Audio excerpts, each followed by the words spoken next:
So we'll call our general meeting to order, and we are going to start with the Pledge of Allegiance. And tonight we have here to lead us in the Pledge of Allegiance is Gatepath, Brian Nieder, the CEO of Gatepath, and I believe he has some of his folks with him, so come on down and let's start the Pledge of Allegiance.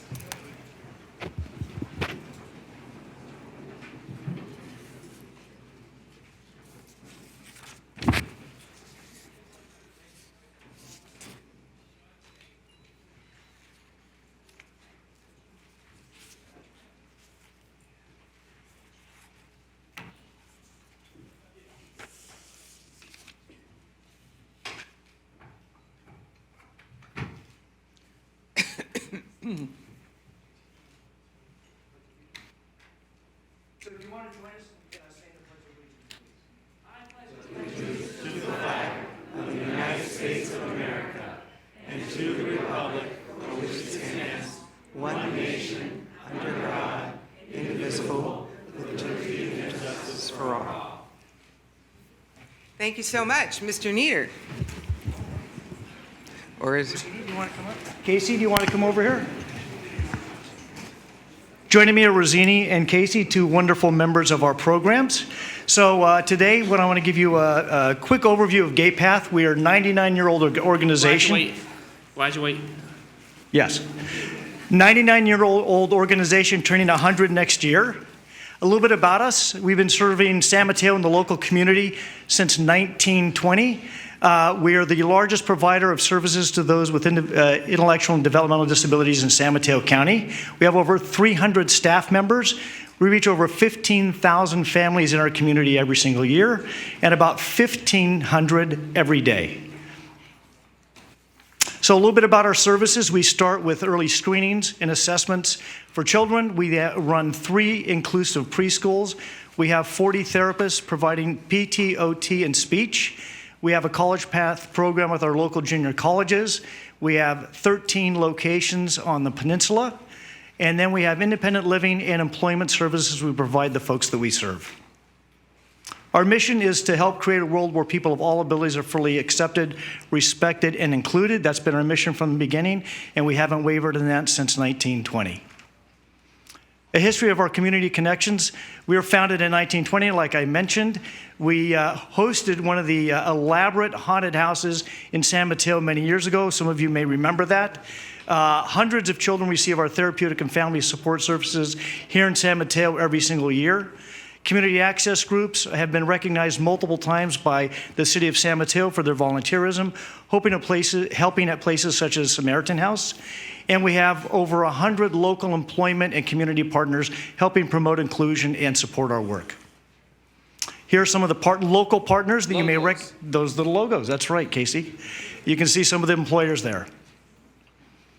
Some of the things for the nonprofit sector that we can all do to help, it's helping find client and workforce housing. We know that housing continues to be a challenge, and I know it's a hot topic.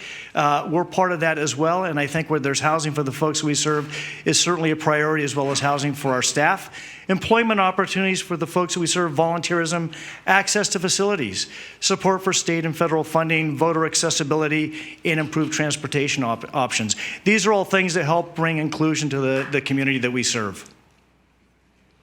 So on May 14th, at the Marriott at the airport, we have Henry Winkler, Where? our MC. It's going to be at the Marriott by the airport. By the hotel. Yes, it is, by the hotel. And Dr. Temple Grandin is going to be talking about her experience and the power of neurodiversity. So again, for 100 years, you don't want to miss that. It's going to be a wonderful event. The power of possibilities. Exactly.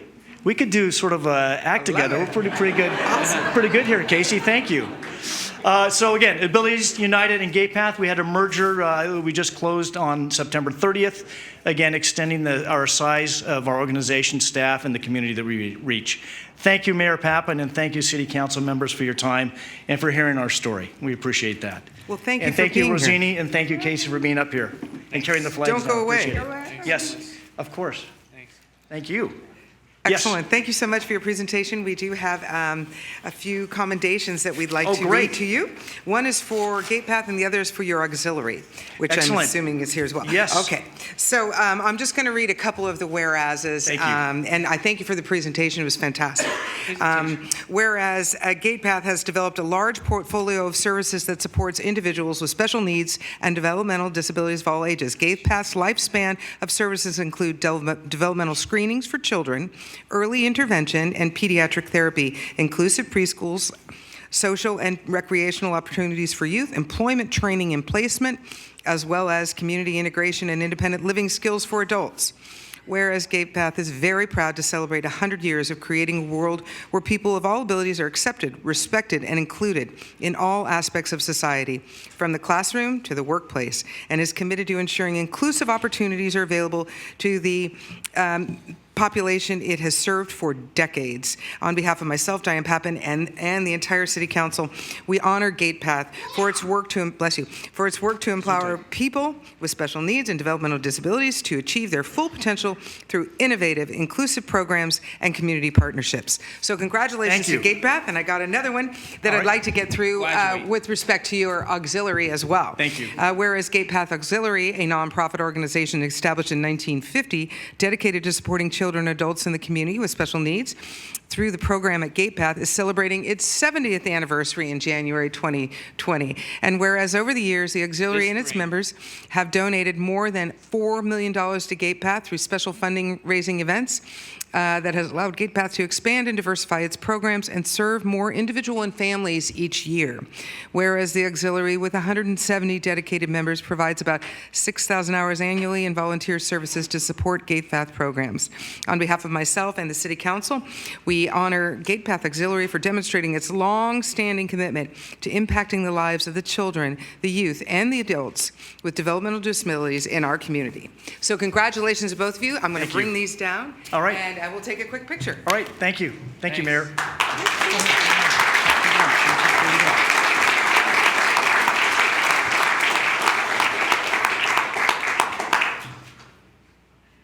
All right.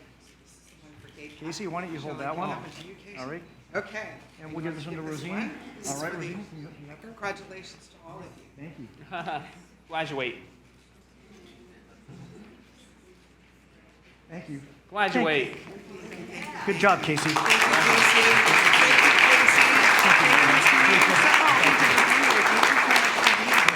Okay. Keep up the good work. Okay. Thank you. Thank you.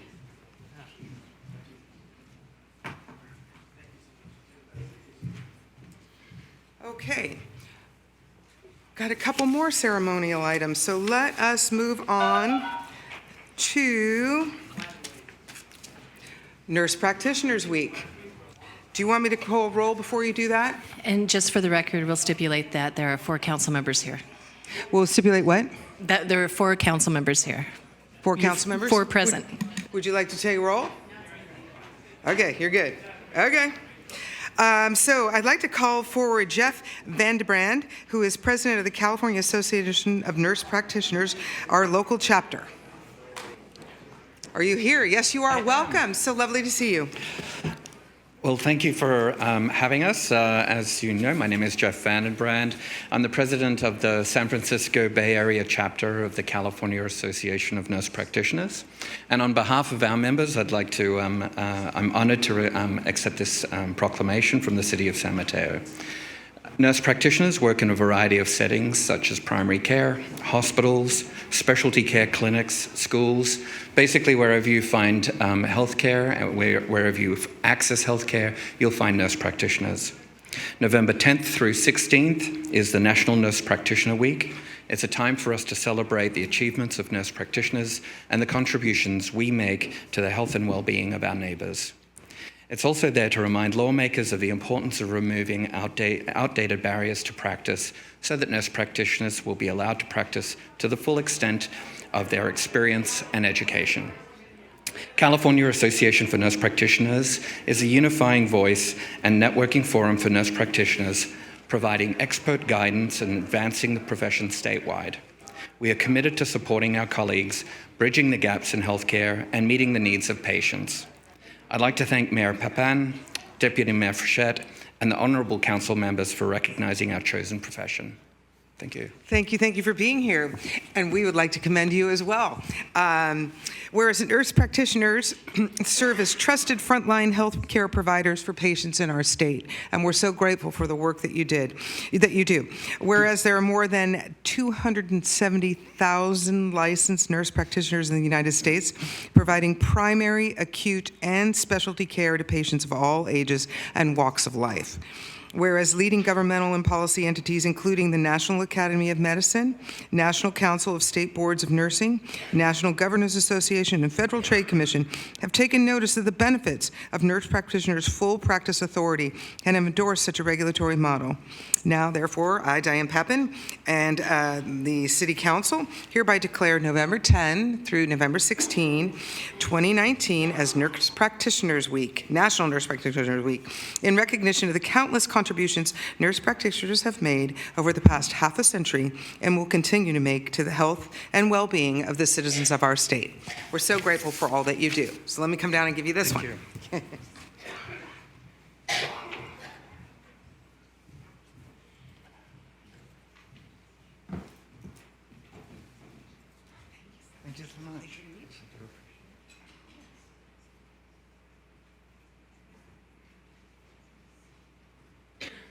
Thank you. Thank you.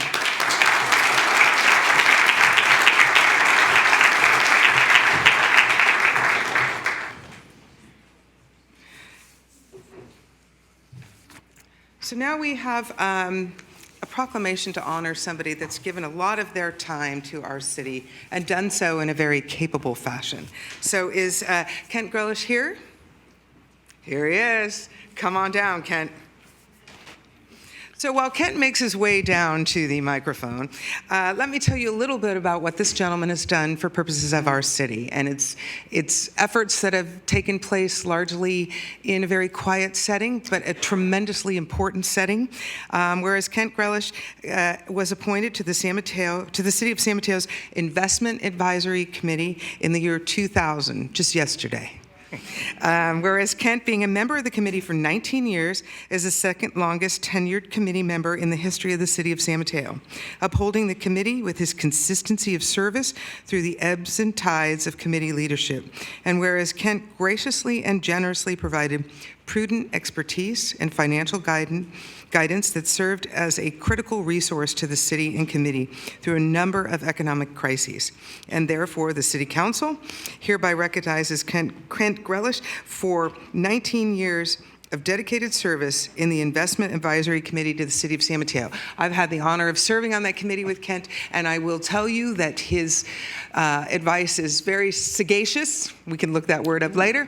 But you really have provided tremendous insight to where we're going and how our investments look in any given quarter. So I'm very grateful for all the time that you've given this city gratis. So thank you for your service. Well, thank you. And I hardly recognize myself from the kind words that you used there. But I should be thanking you because I really had the opportunity to serve with a lot of dedicated civil servants and really impressive citizen volunteers and two of the best finance directors I think the city ever had, in John DeRusi and Drew Corbett, and Rich Lee is following in their tradition. So I just like to consider one thing, and that is that when the finance director and people who work for him are doing their job, they labor in obscurity, if not anonymity. And it's only when they kind of take their eye off the ball and look more towards raising returns than managing risk that they get attention, and that's not always a good thing, because the most well-known treasurer in California was a fellow named Bob Citron, who was treasurer of Orange County. And Bob considered himself a financial genius, even though he didn't have the background or the training. And initially, Bob earned $150 million for Orange County, following an investment strategy that he thought was pretty sophisticated. Unfortunately, in reality, Bob was gambling with the county's money. And when everything went pear-shaped, as the British say, he lost $1.5 billion. And that got him a lot of attention. And it also got him a year in the Stony Lonesome. So I just like to express my appreciation to, as a resident of San Mateo, to the people of the finance department. You know, they may not get a lot of attention, but that means they're doing their job. An important work indeed. Yeah. Thank you, Kent, for your time. Let me come down and give you a certificate. Don't go away.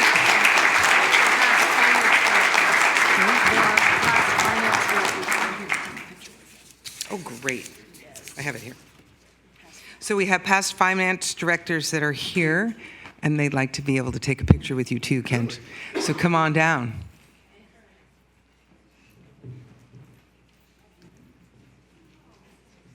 Now there's an impressive group.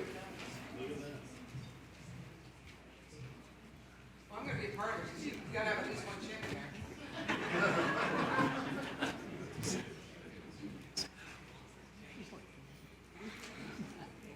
Thanks for being here. I know. Thank you. Your service is for you. Thank you for being here. How are you? Nice to see you. And we got the most recent one. You want to come in this picture? Come on, don't be shy. All right, Kent, I'm going to just sneak in here. Here we go. Yeah. We should. Thorn among roses. Okay, that's right. Keep us on the straight and narrow. Thank you.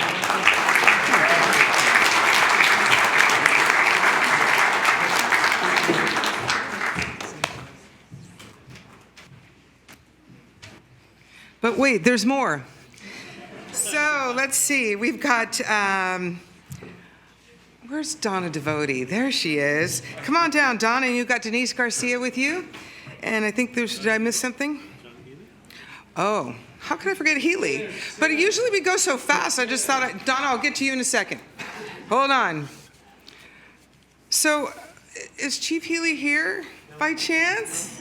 Why, there he is. Hiding in plain sight. Come on down, Chief. We're so glad you're here. Thank you. Rumor has it you might be retiring. Yes, that's a good The rumor is true. Well, I've got a little proclamation here that I'd like to read to commend you for your years of service.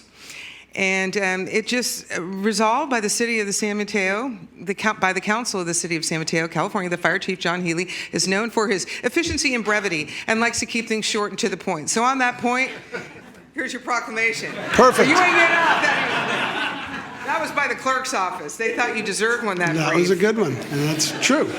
But because the City Council gets paid by the word, I got one a little longer. So you're not off the hook. Oh, All right. That's all right. Just stand there and take it all in. All right. So let's see. There's a few whereases I think you might enjoy. Chief Healy's career began in 1983 as a volunteer firefighter with the Foster City Fire Department, where he became a full-time firefighter in September '84 with the town of Hillsborough. Promoting up to captain in 1995, he then joined the Union City Fire Department in May 2000 as captain, and finally starting his stellar career here in his hometown with the City of San Mateo Fire Department in 2003. Whereas to climb the fire leadership ladder, he built his career beginning with his education, which included a BS in Fire Administration and Fire Prevention Tech from Cogswell Polytech, and continuing on to earn his certification as Chief Officer, CICCS Strike Team Leader, Fire Investigator 1, Safety Officer, and Division Group Supervisor. And whereas Battalion Chief Healy served notably until June 1, 2008, when he was appointed as Deputy Fire Chief, assuming a new leadership role, demonstrating leadership through very difficult economic times, where he proved instrumental in the transition to a shared fire services model. On June 8, 2015, he was appointed Fire Chief, assuming the challenging mantle of leading the City of San Mateo, Foster City, and Belmont from a shared command staff fire service department to a separate legal entity through a joint powers agreement as San Mateo Consolidated Fire Department, necessitating the necessitating negotiating new labor MOUs with 3 cities, along with complicated pension contracts, and shepherding a joint powers agreement through the approval process in 3 cities, getting voter approval for a charter amendment, all while navigating Byzantine state governance laws. Whereas his Herculean efforts came to fruition when on January 13 of this year, 2019, San Mateo Consolidated Fire commenced operations as its own entity with its own board of directors. And whereas John Healy's retirement marks 16 and a half years of service to the city of San Mateo, during these years he has displayed initiative, leadership, creativity, friendship, humor, speed of presentation, and loyalty to the members of the San Mateo Fire Department organization. And whereas over his career, Chief Healy has participated in many committees, including being instrumental in serving with the San Mateo County Operations Group and Communications Committee, and demonstrated his ability to build strong relationships with partners such as San Mateo County's Public Safety Dispatch, have been invaluable to the department. And whereas John is noted for his energy, enthusiasm, insight, and leadership, both in the organization and as he has deployed on multiple strike teams, demonstrating his deep commitment, open availability, and complete engagement for all fire service needs, operational or administrative. And whereas Chief Healy grew up with his 7 siblings in San Mateo, and his historical knowledge of the city and its residents is remarkable, and living locally has allowed him to be involved in public events in all 3 cities, making stronger connections to each of the communities he serves. And whereas Fire Chief John Healy's 16 and a half years of commendable service to the citizens of San Mateo, the new San Mateo Consolidated Fire Department, and to his fire service brothers and sisters have left a lasting legacy. Now, therefore, the City Council does hereby confer upon Fire Chief John Healy its highest commendation for the manner in which he has performed his duties as a member of the City of San Mateo Fire Department and transitioning and leading to the new San Mateo Consolidated Fire Department, with special thanks for his professionalism, dedication to service, and leading through change, adopted this 4th day of November 2019. Congratulations, Chief. That was a mouthful. Thank you.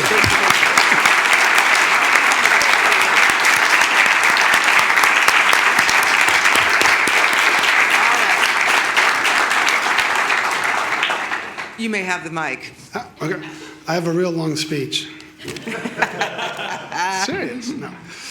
So again, thank you, City Council, again, for all your support for not only me, but our fire department and all those things that you read. We couldn't have done it without the City Council support and the Finance Department. So thank you all those guys, too, for making sure that we were able to fund what we wanted to do. I do want to acknowledge my wife's here, my wife, Stacy, and my middle son, Shane, and my youngest son, Luke, are here. And my oldest son, Jagger, may be watching from Chico on the internet, or he may have already, gone to another tweet. But I want to thank all of them for allowing me to accomplish this. All those feats that we did, I couldn't have done it without the support of my family. Time away from home, early morning meetings, late night meetings, as well as phone calls. Whoever created the cell phone was not my friend, but it definitely kept us connected and allowed us to do a lot of great things. I also want to recognize our department support staff. Again, I couldn't have done anything without the support staff of the organization. They took all these little floating thoughts and put it to work and allowed us to commence operations for the JPA. The command staff are my Deputy Chief Ray Iverson and Kent Thrasher are both here. And again, Gary Haguar, who was also part of it. These are all people that helped me take Mike Keefe's and Dan Belleville's ideas and bring them to fruition. And Brian Kelly, again, he was our JPA specialist that, again, guided us through all those things that you read that made it sound like I did. I didn't do it alone. I had a great team.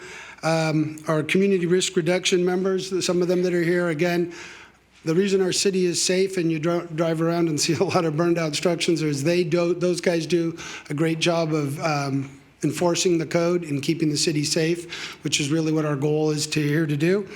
And of course, all the members of the suppression team, many of them are in the back of the room. I'd like to say thank you to all of them, as well as our brothers-in-law, our brothers and sisters in law enforcement. Again, they're the ones that do the work on the street that are up at 2 or 3 in the morning, helping people they've never met before and making me look good as the role of the fire chief. So thank you to all of them. That's it. Thank you, Chief.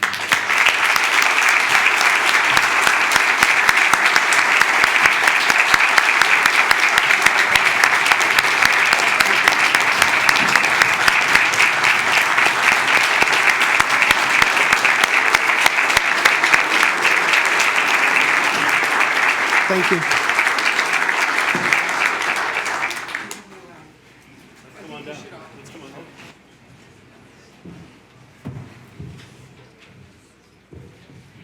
Photo time?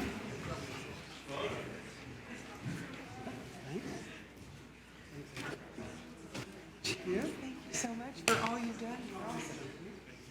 Okay, you want the short one or the long one?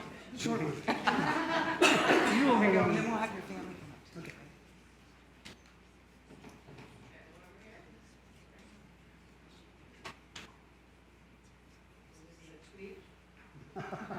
Make it look good, make it look good. That's right, so let me have your family come up, if you don't mind.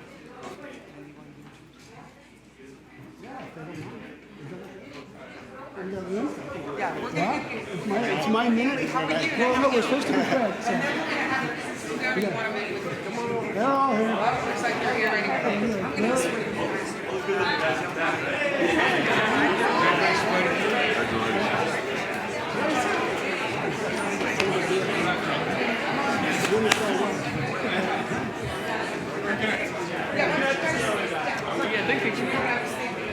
All right. You want me to walk forward?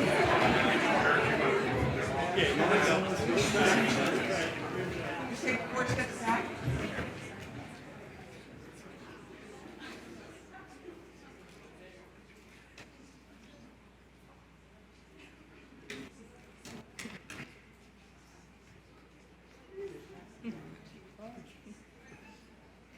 Thank you. Thanks, guys.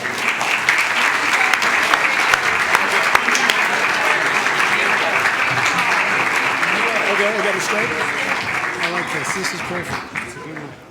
This one will fit in my room. Matthew, thank you. So stay here? Okay. I just can stand off to the side?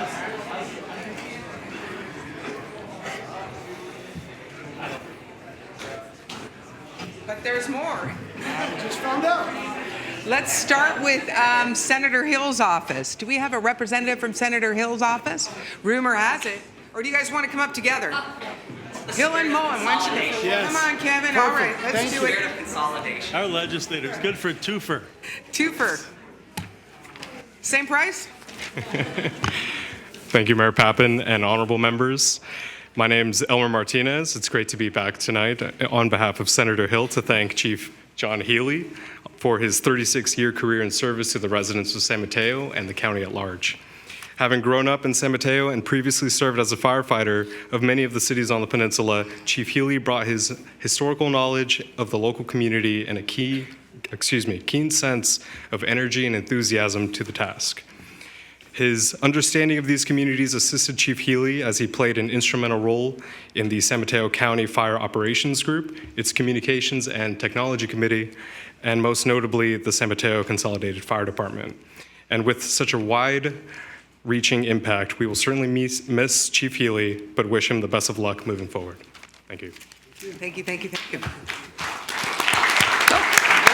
Come on, Kevin. Yeah, I don't just be want to say shy. on behalf of Assemblymember Mullen and Senator Hill, we have this resolution we'd like to present to the chief.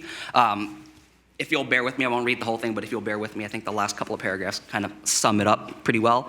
Whereas Chief John Healy epitomizes the true character of the brave individuals who devote their careers to the perilous duties of fire service, and upon the occasion of his retirement, he is deserving of special recognition from the people of the state of California. Now, therefore, be it resolved by Senator Jerry Hill and Assemblymember Kevin Mullen that Fire Chief John Healy of the San Mateo Consolidated Fire Department be honored on the occasion of his well-earned retirement, commended for his superior record of dedicated and highly effective professional public service, and extend a sincere gratitude and appreciation of the public. Congratulations. Thank you.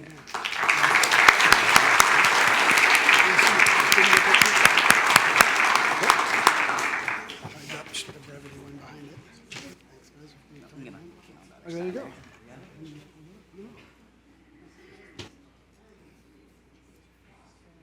Thank you. Thank you. Am I good? You're off duty. Thank you. Thank you, sir. Thank you, guys. Thank you. Okay. Donna Divodi, you have yourself and Denise Garcia. Hi, Denise. You're going to come down and give out some certificates. Did you want to say a few words before we do that? You just direct me. You tell me what you need. Okay. Well, I'm Donna Divodi. I'm the volunteer coordinator. Hi, I'm Denise Garcia, and I'm the management fellow who will oversee the volunteer program. So we're tag teaming tonight. Okay, well, thank you very much for the opportunity to honor and highlight the 2019 Outstanding Volunteer honorees selected to be the face of all of the city volunteering.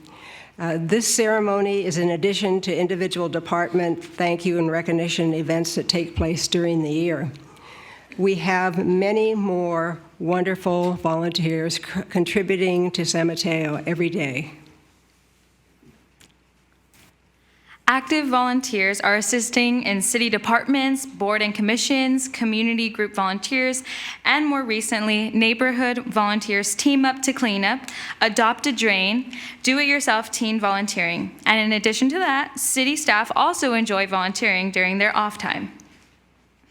During the fiscal year of 2018-2019, we had over 2,000 active volunteers per quarter, contributing over 81,000 service hours, which valued at an in-kind donation of an additional $2 million. Okay,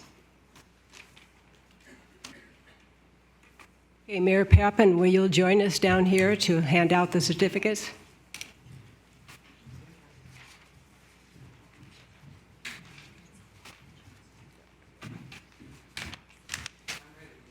Here we go. Okay. I got certificates. Okay.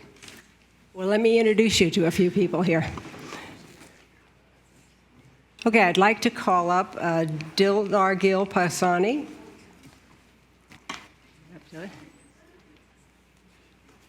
Dildar and I go back a long ways.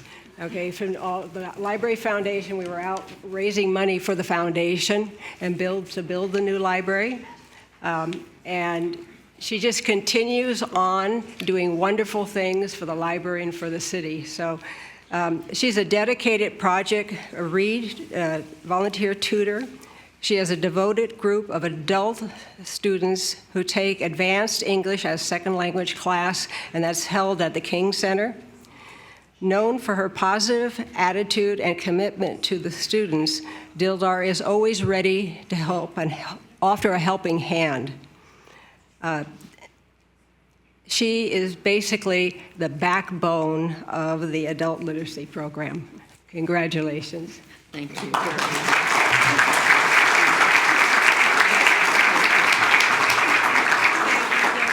all of your service, we're going to take a quick picture while I give you this. You ready?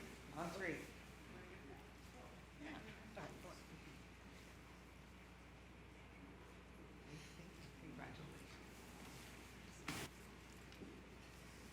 Next, we have Mike Peterson, who's on behalf of the PAL, Police Activities League. So I'll say a little speech and then we can go. San Mateo's PAL success is largely accredited to the dedicated and passionate volunteers who contribute thousands of hours for events, activities, and more. These volunteers are community and board members that recognize the powerful impact of PAL's mission to provide equal opportunities, mentorships, and other forms of support for at-risk and low-income youth. PAL volunteers truly do go above and beyond to make life-changing differences in the lives of our youth. Thank you.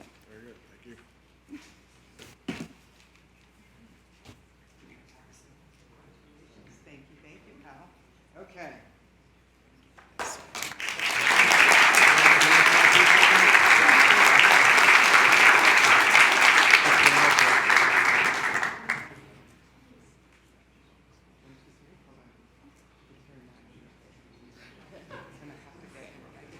We're going to have some of the PAL folks. Could the other PAL people come up, please? So we can take a photograph with all of it. It's a good-looking group. Oh, thank you. Stand next to this handsome Make fellow. sure you look good. All right, can you go far and wide? Stand next to the man.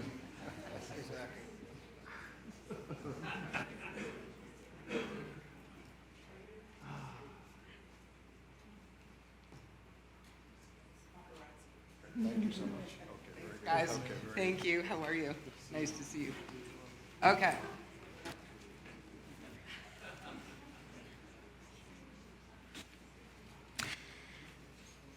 And next we have Roz Wong from the Senior Center Tech Team.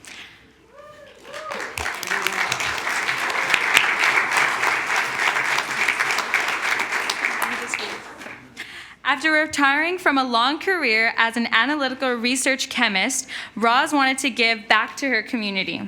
She started volunteering for the Senior Center 5 years ago. Roz enjoys volunteering because she loves helping others with any and all technical problems and likes the positive interactions she has with others. Thank you, Roz, for your dedication and passion for assisting adults solve their tech mysteries. Thank you.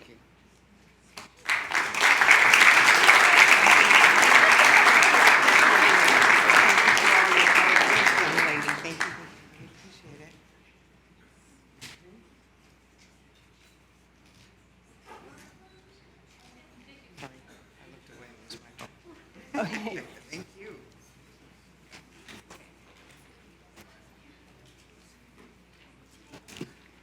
Okay, the next group is Grow San Mateo, and I want to call up Shilnick, Bill Shilnick. It's a hard one. It's a hard one, but he's a great guy. Yeah, exactly.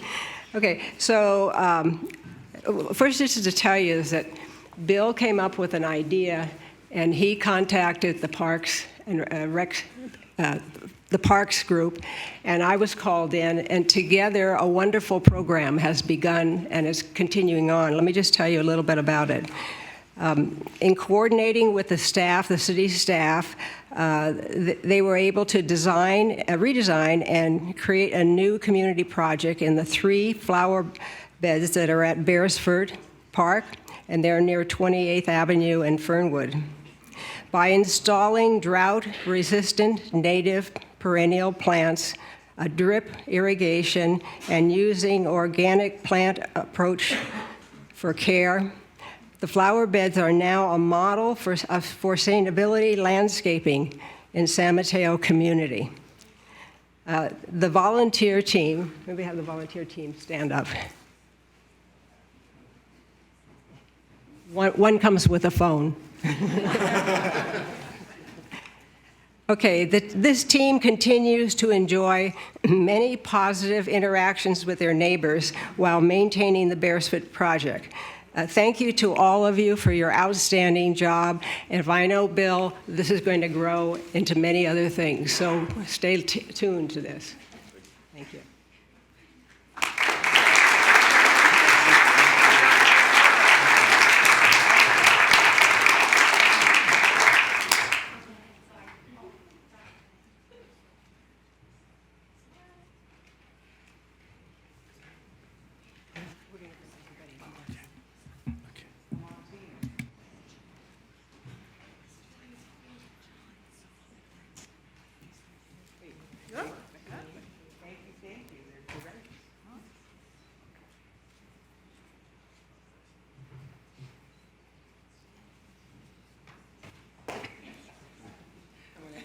Now we'd like to take the big group picture. Okay. If we can get everybody up, and council members, if you want to join.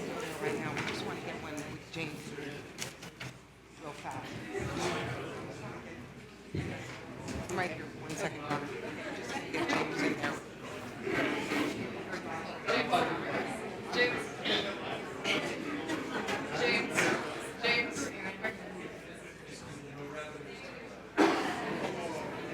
Okay, all right. Now, here we are. Don't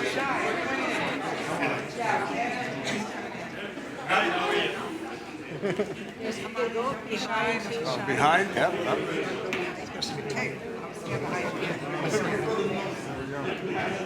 Over here? Go smile, right?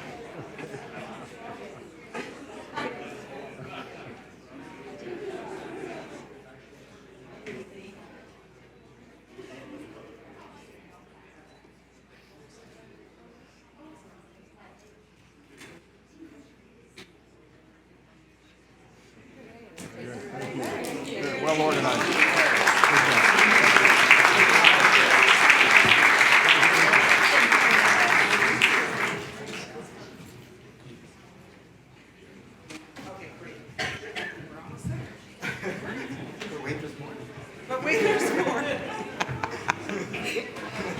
copyright that, but I should.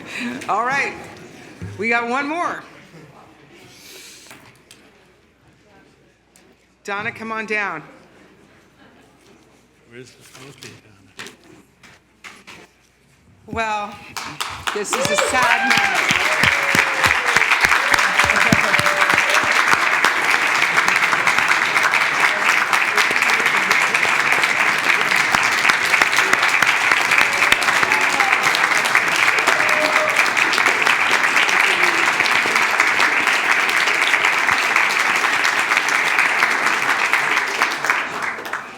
I sort of love the fact that that happened without one word being spoken, because what you have done is nothing short of amazing, that words I don't even think can do justice to. But let me add a few anyway, because I got a few whereases that I think would be really important to cover as it relates to your career with us, Donna. Whereas Donna was born and raised in San Francisco and started her career as a high school teacher in the inner city, Donna wanted to direct her career to giving back to the community, so she began working in San Mateo as the Community Gifts Coordinator for the San Mateo Public Library Foundation in 2002. She was asked to help raise money for the construction of the new main library and did so by building partnerships with community members. Donna became a merit employee in 2006 and started the library's cultural advisory committees, introduced the Friends of the Library to selling donated books on Amazon, and strengthened the volunteer program, all of which are still integral components of the library today. She successfully organized 75 community events, increased the number of volunteers from 32 to 160 prior to the main library's grand opening, just prior to the opening. Whereas Donna was asked to expand the volunteer program over here at City Hall, where she became the Citywide Volunteer Coordinator in 2010. Whereas in 2011, Donna established the first citywide volunteer database to record all active volunteers and to track volunteer hours and sites. She developed volunteer source city web pages launched to make it easier to find great volunteer opportunities in the San Mateo area. In 2014, Donna launched City of San Mateo Next Door to broaden the city's ability to communicate directly to individual neighborhoods. And whereas in 2016, she received the GEM, Going the Extra Mile Award, for her work in leading the development of a new online platform for the citywide yard sale event that made registration more accessible to the community and streamlined staff time organizing the event. Donna formed a collaborative team consisting of staff from the IT and Public Works departments to design the online platform with future community outreach efforts in mind. Whereas Donna partnered with the Public Works department to establish Team Up to Clean Up and Adopt a Drain programs to allow individuals or groups of any size to participate in volunteer opportunities throughout the city. She also created the Do-It-Yourself volunteer program for teens to make it easier for them to fill their school volunteer requirements. And whereas under Donna's leadership, the volunteer program has grown to include over 2,200 volunteers per quarter, whose time equates to an in-kind annual donation to the city of over $2 million. Whereas Donna's creativity and youthful spirit are admired and cherished by the city staff and community members, she represents the gold standard of customer service for the public and is an active participant in employee enrichment activities, including the annual Halloween contest and staff holiday cooking competition, and served as the president of the Neighborhood Watch Board of Directors for the past 3 years. And whereas her generous and giving spirit will truly be missed by those who've had the opportunity to work with her. And now, therefore, I, Diane Pappen, on behalf of the City Council, do hereby recognize and so appreciate the dedication and many contributions of Donna Divodi. We offer our highest commendation and thanks for all who have been touched by or benefited from her genuine commitment to civic service and for her many years of dedication to this city and our community, adopted this 4th day of November 2019. Thank you, Donna.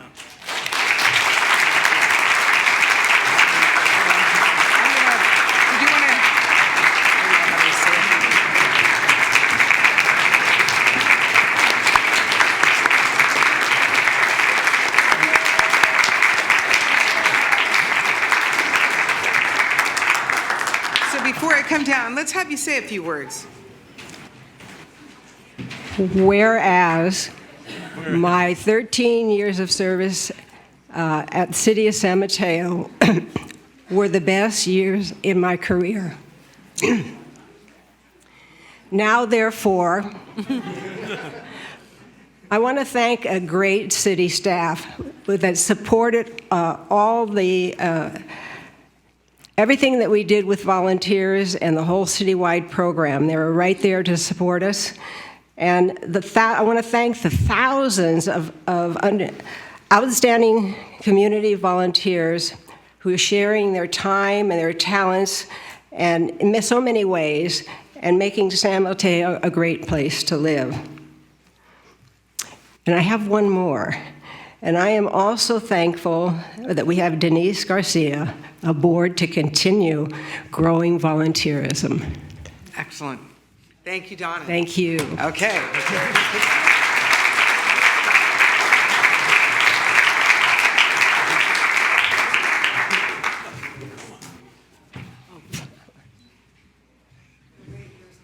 There's more. Where's the ticket? Or would you prefer the flowers?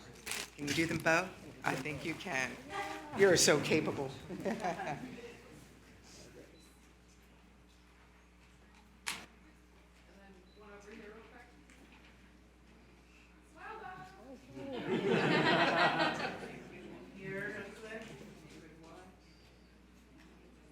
She's doing now. Thank you,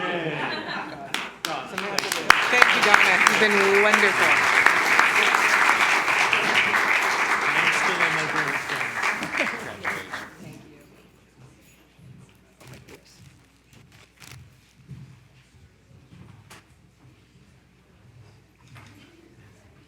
But there's more. There's not more. We're actually going to move on to the some of our agenda items. So, No. yes, that was pretty good. So I think what we will do is we will start with the consent agenda. And I do want,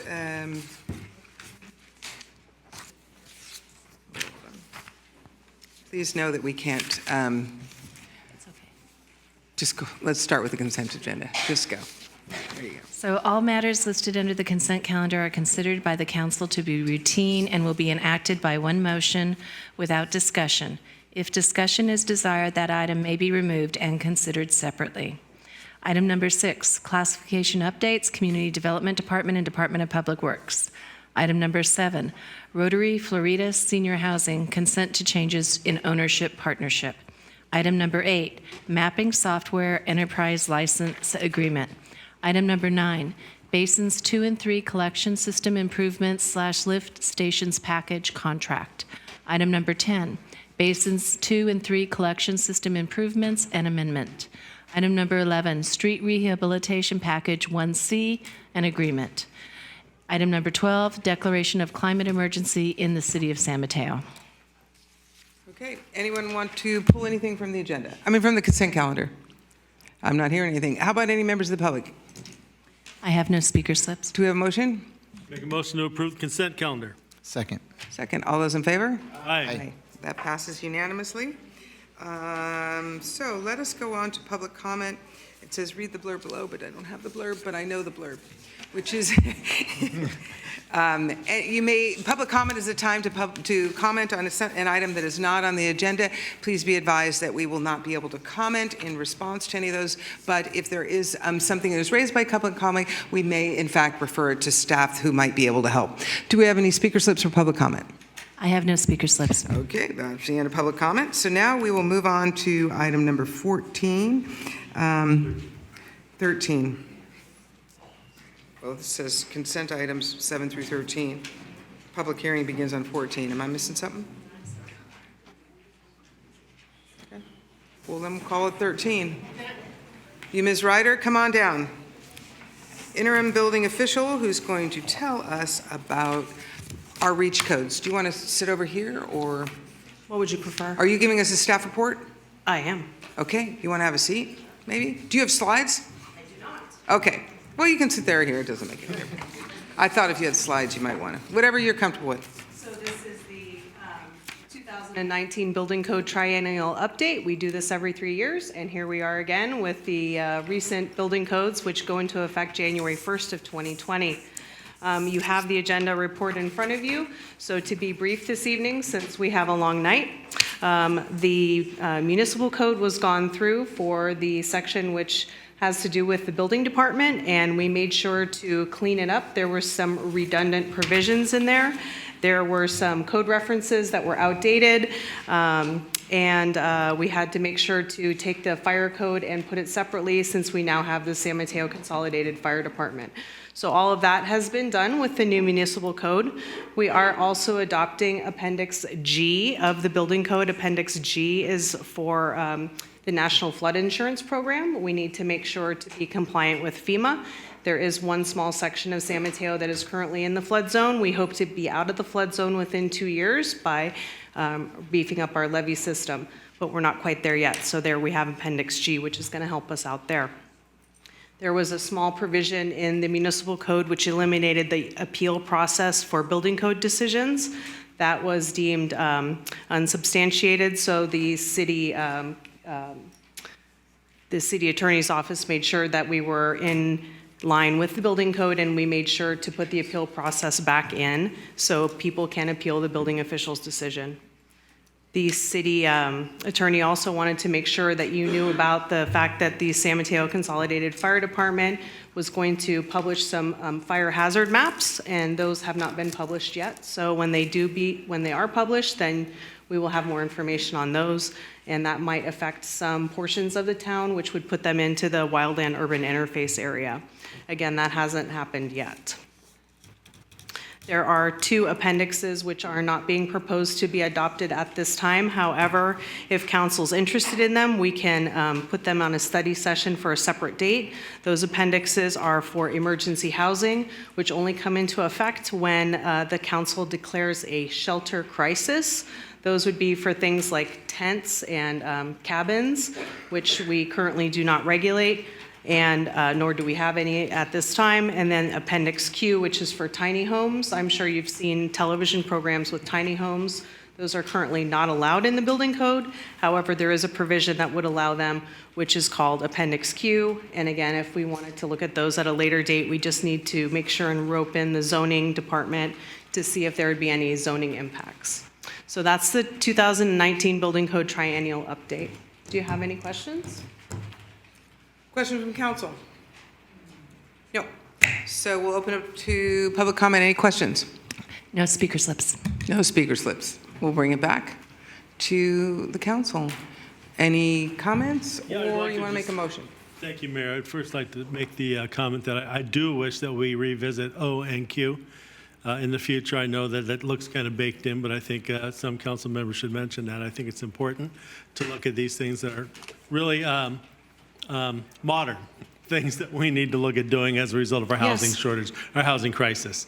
Yeah, those are my comments. Great. Any other comments, or we got a motion? Making a motion to approve it. The amendments. You're looking for a motion, aren't you? Yes. Yes, need a motion to approve the ordinance amending Title 23 Building and Construction of the San Mateo Municipal Code to adopt the 2019 California Building Standards Code, the Fire Code of the San Mateo Consolidated Fire Department, and related conforming amendments. This is your first reading, right? You need a second reading? This is the first, yes. Okay, so we'll approve it for the first reading, and we'll see you. You got a second on that? Okay, all those in favor on the first reading? Aye. Okay, we'll see you back on the second reading in November something or other. Thank you. Thank you. Well, the moment I've been waiting for, item 14. Parking and lieu fees. Can't charge enough. Sue Ellen, Brad, come on down. Yeah.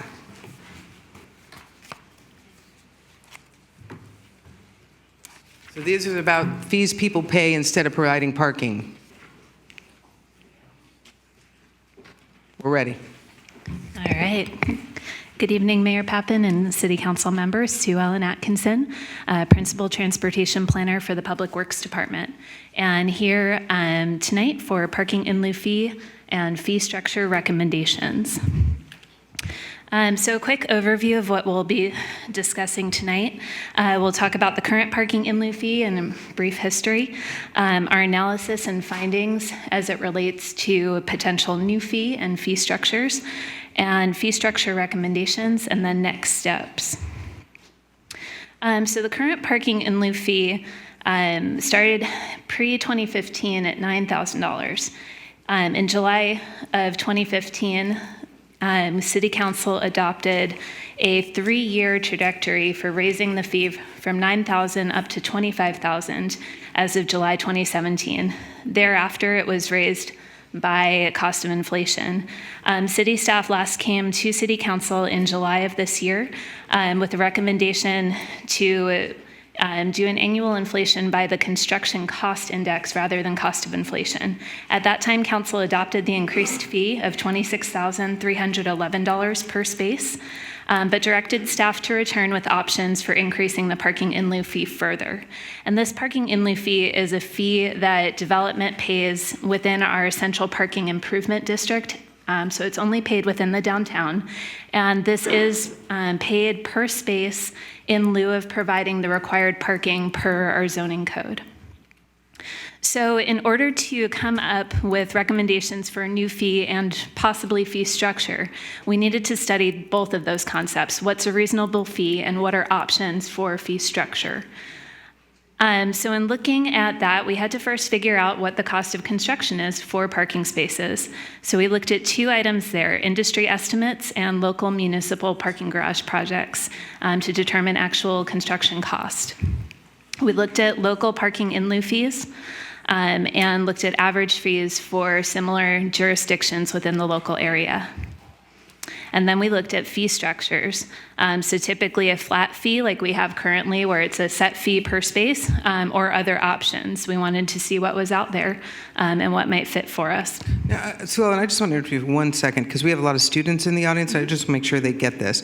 If somebody's going to build in the downtown and they are going to build a building that doesn't have parking spaces, they pay us a fee, us meaning the city, and the city can then in turn use that money to maybe build a parking structure somewhere else, right? Exactly. Okay, and now we're determining how much we're going to charge for every parking space that they should have. Like if a building is 5 feet tall, it needs 35 spaces, and they're not going to build those spaces, they would pay us whatever cost we determine per space, presumably. Exactly. A project is required to provide a certain number of parking spaces based on use. So if it's residential, if it's commercial, if it's restaurant, they're required to provide a certain amount of parking. And for example, if they're required to provide 100 parking spaces and they only provide 80 as part of that project, then they would pay a parking in lieu fee for each of those additional 20 spaces that they're not providing. Excellent, thanks. So in looking at what a reasonable fee for parking in lieu fee would be, we looked at cost of construction. So first we looked at industry estimates. We looked at the WGI parking structure cost outlook, which is a general San Francisco Bay Area figure, and that's just over $27,000 per space. And then we consulted with DevCon Construction, who are working on our downtown parking garage project, and they estimated $38,000 per space. And then we looked at municipal parking garage projects that have been constructed recently or have been estimated recently. And there was a very wide range of cost per parking space. That includes the hard and soft construction costs, but it varies based on design and finishes and how they're constructing the facility. So next we looked at local parking in lieu fees. We looked at a number of cities throughout the Bay Area. Not all cities have set parking in lieu fees, so we've only included those that do have a parking in lieu fee. So we have these local examples as reference. The straight blue line across is San Mateo's current parking in lieu fee at $26,311 per space. These estimated construction costs that I discussed just previously are based on an above-grade parking structure. Costs are higher for below-grade construction. For example, if it costs X to construct at grade, the first grade below ground is 2X, so it's twice that of construction for an at-grade parking structure.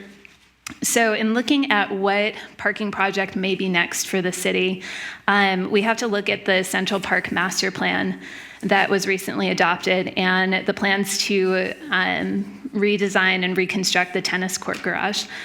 So we can expect that may be our next parking project in the downtown, and that includes at least 1 floor of below-grade parking.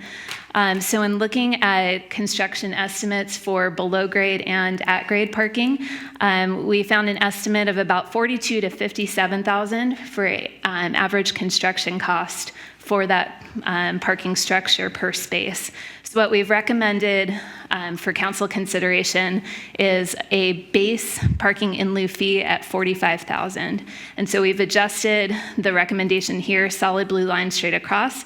So we're still in the middle when looking at neighboring jurisdictions, but we have opportunity there to collect a fee that may provide us more of an opportunity to build what we need in the future. So then we turn to look at possible fee structures. We have a flat fee per space, which we currently charge.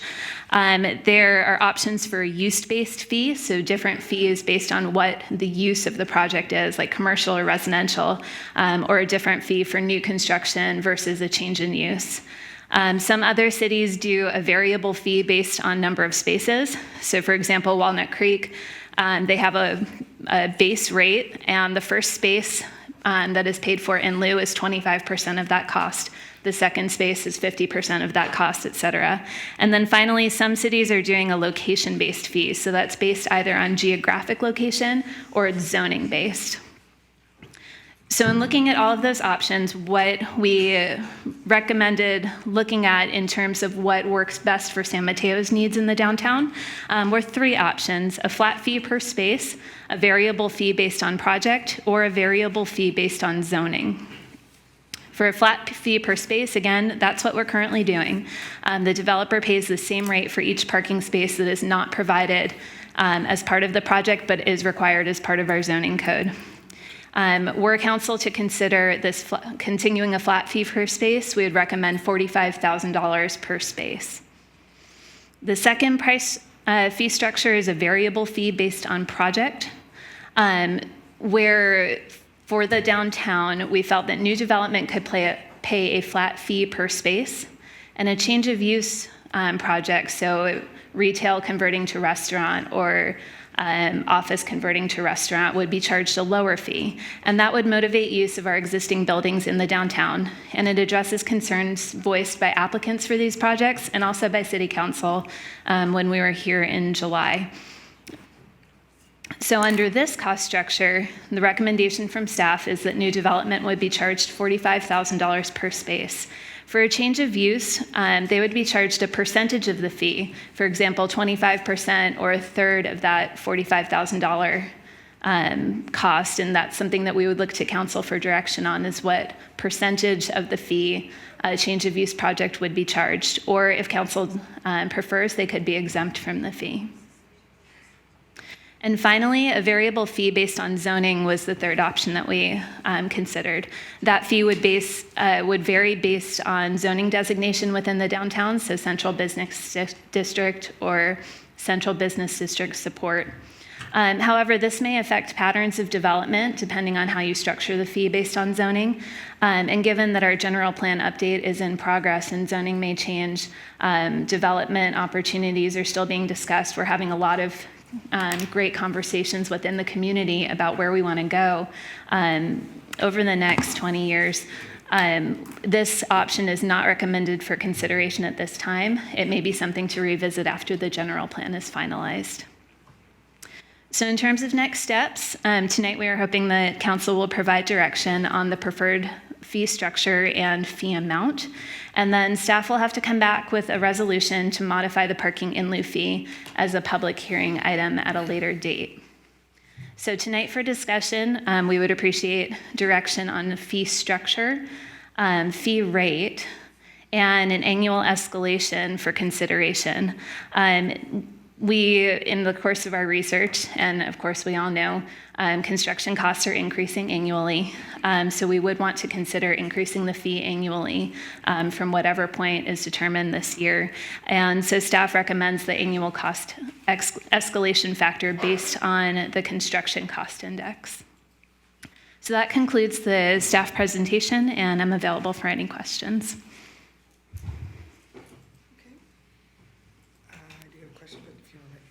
I'm just curious, when you do the change in use, do they take into account the impact of the use? In other words, if it went from a barber shop to a nightclub, you're going to have perhaps more parking needs. So does one take into account the actual use and the impact it has on parking, or it's just a percentage and that's that? When a project comes in for a change of use, the new parking requirements based on the zoning designation of whatever type of use you're changing to. I'm not up on the nightclub requirements, but for example, if you start, if it's an office that's converting into a restaurant, the parking requirement is higher. So there is a credit for existing parking requirement at whatever the existing use is, but then they would be expected to provide additional parking on top of that or in excess of that. So there's a And preset that's where we formula as see to number of issues. spaces. Right. Preset formula as to number of spaces. Okay, Yeah. go ahead.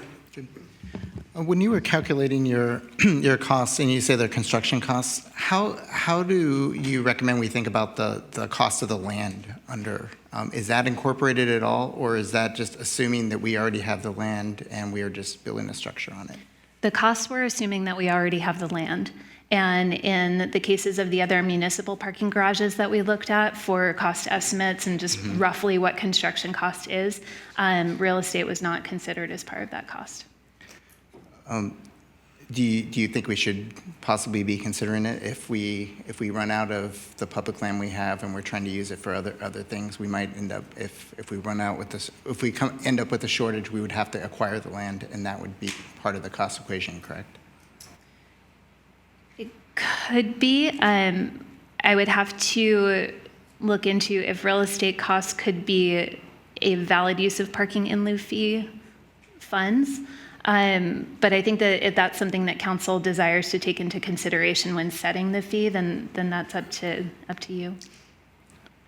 Yep. My main concern is that when a development that's taking advantage of our booming downtown is creating an impact on parking, and they don't create that space, then we end up having to, the taxpayers end up having to pay for it. So I'm just trying to I'm trying to figure out a way to think about it where, just in realistic terms and not necessarily, but that's all the question I had. Great. Any other questions? I have a question. Well, my first question was going to be the change of use. And regarding the amounts, like you list some amounts that I guess we get to determine what the amounts are.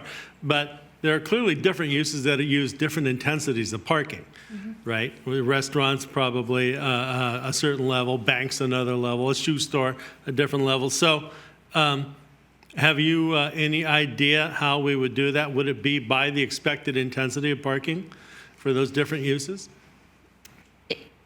If council directs us, we can break it down by new use that is going in.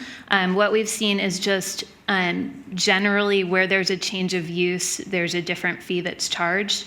We haven't seen anything in our research that breaks it down by change of use to restaurant or change of use to retail. But if council wants us to go in that direction, we certainly can. And it would be up to council what cost would be assessed for a change of use project. Right. I would hope that we would be interested in looking at that because not all uses are created equally.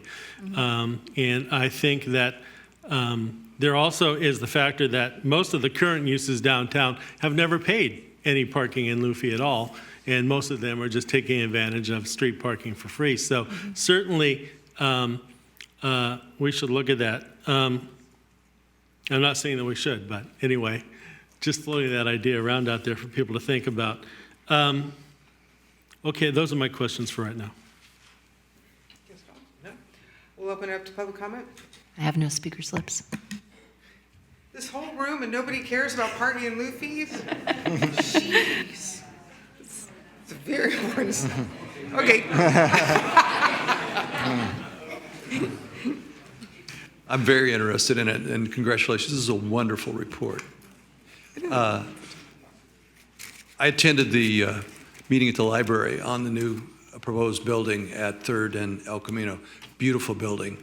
Looks very much like the one that Wendy Hill built on 4th Street from the drawings.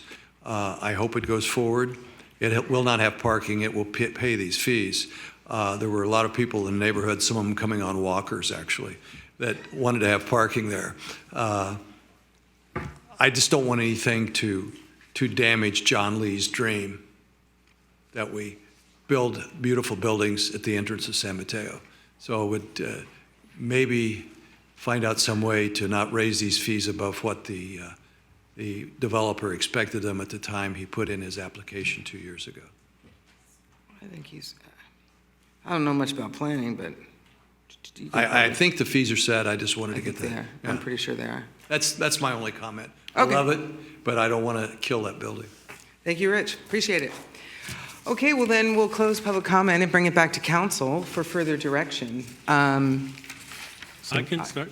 Okay. Yeah, I really like the analysis that was done, the way it was done, the items it took under consideration. I feel that you arrived at a fair evaluation for the general fee for new uses. And my only comment would be that I would look a little closer at the change of use to try and take into account the intensity of the proposed use to determine the fee. Other than that, I like it. Yep. Do you have, you said you wanted feedback on the structure, rate, and something, can't read my handwriting here. There's three things. Annual increases. Oh, There you go. yeah. Yes, please. So I do, I kind of concur with Councilmember Bonilla's comments. When I came in here thinking that we might want to do something where, based on zoning, where if we want to incentivize, like for example, in our downtown more housing, have a lower fee for housing as opposed to office. But I think it makes sense to table that conversation until we finish the general plan. But I do think that needs to be always kind of at the back of our minds when we're doing that, working very closely with planning to see how we can make the right incentives to make sure that if we're gonna tip the scales a little bit, we're tipping it maybe a little bit more towards housing. That's my opinion on that. I pretty much agree with the recommendation. I think I am concerned that it could be a little bit too low, but I guess we'll have to address it. I mean, this is really kind of like threading the needle. We don't want to go too high. We don't want to go too low. But this looking at what Burlingame charges, like I don't see. I mean, they're still getting projects. I'm wondering. I like the number 50. It's a nice round number. I mean, when you came up with 45, was that? I'm just curious. Like, why 45? Like, could you have easily gone 50? Did you debate 50 versus 45 versus 40? Between 45 and 50, I don't think I could make a good argument. We didn't want to come in here and go too high, but we're fully welcoming all direction from you guys. If I may interject, I know you're not done, but I would say because we've been so slow on this too, it's okay to take the jump. No pressure, but I'm just. I don't agree. You don't like? No, I like the 45 number. They did an analysis. I think it's a fair number given the difference between structured and below grade. So it strikes the middle. Go to the next slide. Let's see the next slide. And I want to say, we get a smaller amount of below grade than we do structured, and we're going to be redoing some structured too. Okay, so those costs are going to balance out. The park, for instance, Central Park is going to see below grade. Okay, but I don't see a lot of other people planning below grade. It's all getting built above grade. So. But as land becomes a rarer and rarer commodity, where do you go? That was one problem with below grade. When you change the use, it's harder than hell to change the use. It's a big structure buried in the ground. So. But I do feel that the land part of this, like we're just assuming we have this land, and we have some things planned, but not much after that. And that, I mean, it's really difficult to judge that price of land, but that tells me that I would want to err on the side slightly higher than maybe I would, to kind of like a fudge factor to account for that. So I would concur with Mayor Pappen on that and say 50. I mean, that's my thoughts. But I definitely think on the annual rate of increase should be based on the construction costs, not inflation. And then we would further research on the rate for the change of use. Is that where you are on that one? Yep. Okay. Councilmember Gobles. On the rate of increase, is that a regional number? I'm sorry? Is the rate of increase, the the increasing the cost, that's a regional number just on the peninsula or right here? It's broken down as far as San Francisco Bay Area. Okay. Yeah. Those are all my questions. How do you feel about the number 50? 50 sounds good. Okay. Mayor? All right, we got, yes, If I sir. could ask for some clarification, because Councilmember Bonilla's comment about the change of use, and you're all commenting on that. I just want to get clarification, because when we have the change of use, there's guidelines for what each use needs as far as parking, right? So I don't think you're talking about that. Are you talking about? I am talking about that. We know what certain uses require. Right. So one use might require 10 more spaces. Right. So we would charge them 10 times whatever fee we have. Exactly. Is that what all you're referring to? That's what I'm referring to. Okay. So you wouldn't do a percentage of the fee, you would do the actual. Well, okay, wait a minute. That's what I was getting at. Percentage Whether yet. you wanted to have a percentage, say for Mayor Pappin's nightclub, would be higher than the barber shop or something. And that's what I'm trying to understand. The percentage of the fee, and also let's not forget, there are the basic spaces that were being used anyway. Then there's the additional spaces. And in terms of the fact that it's a change of use, I think the existing spaces, the number of spaces, those could be based on some percentage. But the new spaces that will be needed for that use should be at the full price. My only concern with that is that we just have to be very careful with the incentives this creates, because we got to just be careful that we don't end up with like 20 barber shops, because you can't become anything else. Because the nightclub is very. Yeah, we need nightclubs. We don't. Yeah, you got to speak up just Okay. a little. Thank you. Yeah. So would there be kind of an analysis on this before we would enact it?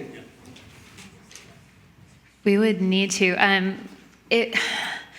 I just want to make sure that I'm understanding correctly the question about the change of use and the additional spaces being charged the same fee. That in essence would be a flat fee, not a differential between new development and change of use.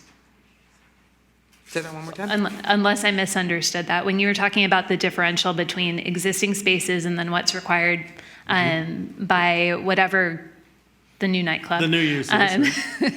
And those should be charged the full rate. That would be a flat fee. Yes. That wouldn't be a situation where we're charging one fee for new development and then changing that for change of use. That would be what we're currently doing under the flat fee. That's what I'm saying. Yeah. That's not where I am. I'm 50,000 for new, and for a change of use, however, what that differential is, I'd be willing to look at a percentage of the 50,000, because I think it's very hard for a new business to have to come up with. But we have to account for the fact that some uses may add double the number of existing spaces they use, right? Yeah, for me, that one's just a lot more complicated, and there could be unintended consequences that I would really want to make sure that we're looking into before we just start changing those fees. For the change of use? Yes. Okay. So let's just start with the new construction. You We've got 3 for 50. You got 3 for 50. 25. Yeah. So the new construction would be 50 is what I'd like to see. But as far as a change of use, that seems to be up in the air a little bit. Some more about analysis. what you're going to pay. Yeah, more analysis would be needed on what one would pay for those additional required spaces for the nightclub. Seems to be a good example. It's very vivid. There have been examples in the last couple of years. I know we've all probably gotten phone calls from people who are changing the use of a building downtown, and those fees can be incredibly significant, and the check that they have to write when they're changing the use is enormous. I don't know that it rises to a level where it prevents people from opening the business that they want to open downtown. But I appreciate that that's a concern of the other council members. For me right now, I would leave it the way we currently operate it, charge them full freight based on the number of spaces that we believe that business is going to require, which is what we currently do. And then if there's something wrong with it, if it's creating bad incentives the way Councilmember Rodriguez is suggesting, then we could look at it again. But I think for tonight, especially since this was vetted by sustainability and infrastructure, and I know staff has worked really hard on this, I want to stay the course what we're doing right now. It's not like every business comes in and has to write that big check. Only a business that comes in and requires a lot more parking has to write a check.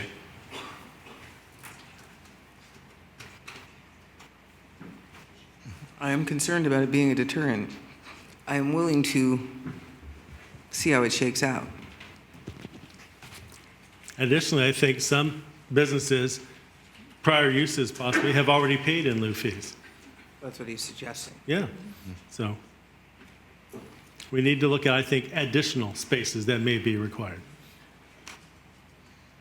So you're going to come back to us now that you have direction? Sounds or were you like looking it. for an actual? I don't think you were looking for. an No, actual- no motion All right. tonight. I just want to make sure that I'm hearing $50,000 is fairly agreeable, and it sounds like we're staying with flat fee per space for now. See how it shakes out. Per space on new construction, and For then new. we'll see how it shakes out is when there's a change of use, and you're going to charge full freight for each additional stall needed for a change of use. Correct. That's the one where we're going to see how that one shakes out. Okay. Follow? I think so. And I think the annual increase based on construction rates is okay. Great. Mayor Hey. Pappen, Yes. if I could, I'm sorry. We just got somewhere. You're going to throw a monkey wrench in it? I think that I would recommend that we come back sooner rather than later with further analysis on charging $50,000 for change of use. I think that will be a barrier to the change of use. So if we do something tonight to implement the 50,000, I think we will need to come back relatively quickly on the change of use number, because I do think that I think we can predict how it will shake out. What if we ask As them I now? have suspected? I'm sorry. Are you telling me I might be kind of right? Oh, you can say it. It's okay. No, I'm kidding. All right. So does the council want to send forward then? Do you want approval on the 50,000 to replace right now, and then we'll have that come back shortly? Or I have another suggestion. Okay. Take a look at and analyze a 50% for space and where the use is changing. Okay, which is still going to be, almost $25,000. I mean, it's I was at 5% when I looked at this Yeah, right. earlier, but that's just me. yeah. I think it's very difficult to start a business and pay into something like that, but that's me. All right. So, you're proposing 50% right this second? Yes, 50%. Well, Drew, do you have any suggestions on anything we might do tonight to both enact the 50K per cost, We're not but voting tonight. then also kind of alleviate your concern of just halting everything else? Yeah, I think that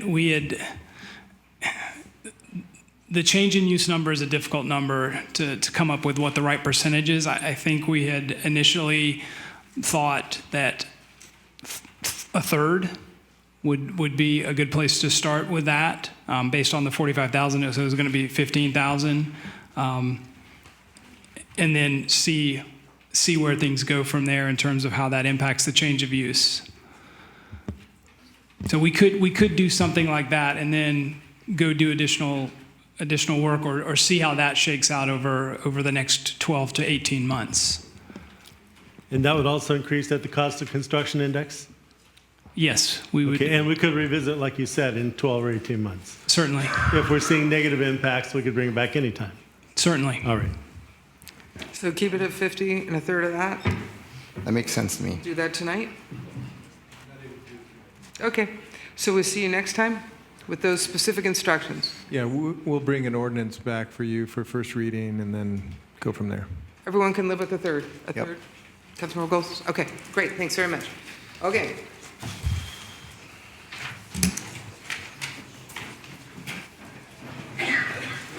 Thank you, speakers. All right.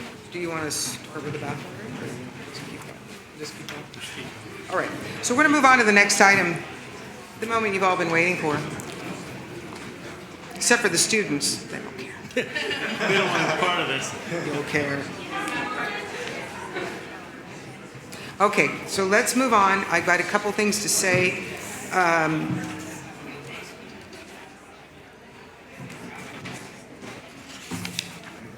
We're going to new business. item 15, which is this emergency ordinance. Looks like we've gotten everybody in the room. Fair to say? That needs to be in the room. Okay. All right. First of all, I want to express my appreciation to all the members of the public in the audience who clearly care deeply about this. We've had a lot of conversations with a lot of the people that are in this room, and I have very much enjoyed those conversations. And I appreciate you're still wanting to be a part of the process. Before we begin with the staff presentation, I want to outline kind of the process and the rules of how things are going to go, and so that we ensure we have respectful discourse for this evening. So the city attorney is going to present staff report. The city council may ask questions based upon that staff report. Next step, we'll take public testimony. Please make sure you filled out a yellow speaker card and you've handed it to our clerk, Ms. Patrice Holds.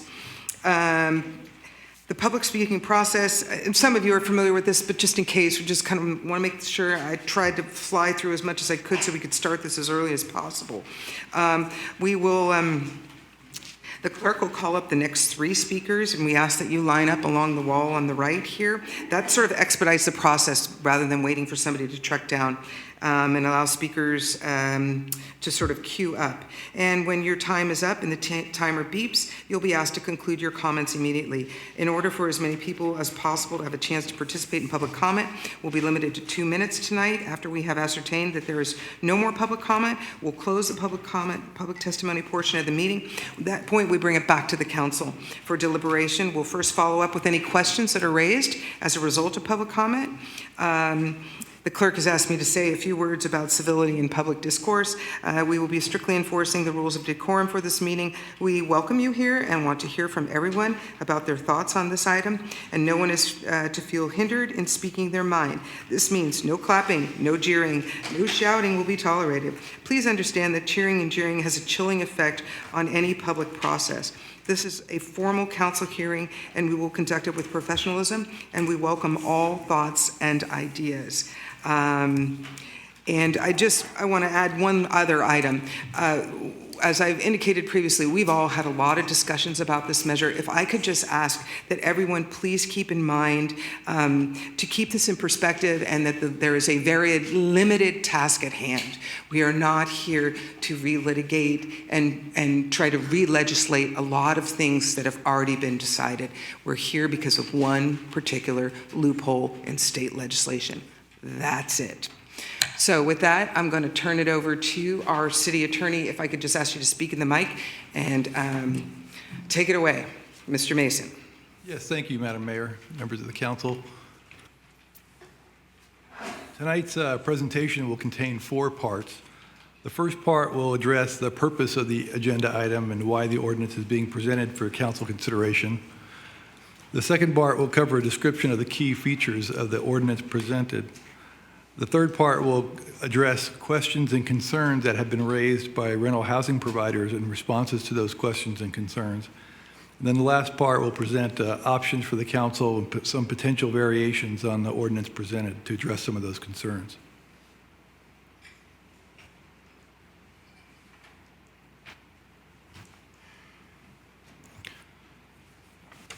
So on September 11th of this year, the state legislature passed AB 1482. It was later signed by the governor on October 8th. This statute places a cap on the amount of rent that may be increased for residential housing units and imposes just cause requirements for removing tenants. Under AB 1482, when a new tenant comes on and replaces a former tenant, that allows an opportunity for the landlord to set new rent. The just cause provisions were apparently added to prevent the strategic use of tenant removal to avoid the rent caps. The law goes into effect on January 1st, 2020. Some Bay Area communities have seen an increase in the number of no-fault evictions since the passage of the bill. There is a concern that these are caused by efforts to avoid the impact of the legislation.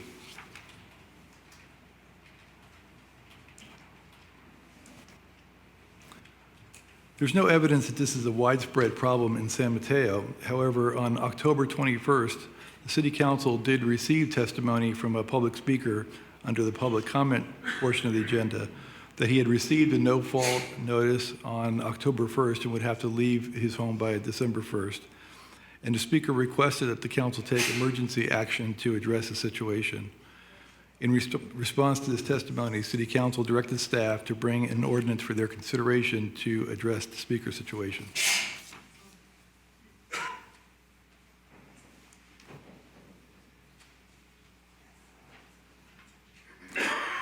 The next day, city staff and the city council received input from tenant advocates to also consider limits on rent increases imposed before the end of the year. The advocates claim that some tenants have seen large rent increases imposed in apparent reaction to AB 1482. And then we also learned that Redwood City was considering an ordinance that also included rent limits. The ordinance presented was drafted to include rent limits for council consideration.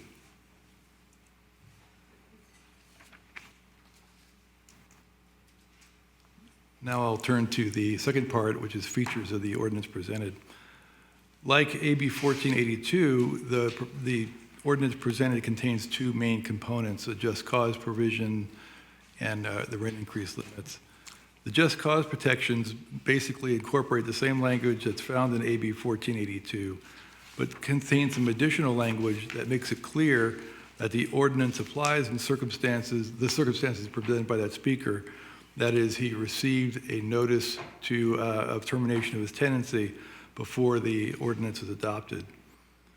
So the ordinance, if adopted, would prevent eviction of the speaker even though the ordinance was adopted after that original notice to terminate tenancy was given. With respect to the rent increase provisions, again, they largely reflect the provisions of AB 1482. They were modified to reflect that it does not apply to units protected from rent increase under the Costa-Hawkins Act, that those are units built after 1995. And like the Redwood City ordinance, the limits apply to proposed rent increases even if notice for the increase was given before the ordinance is adopted, and the trigger date there is September 1st, 2019.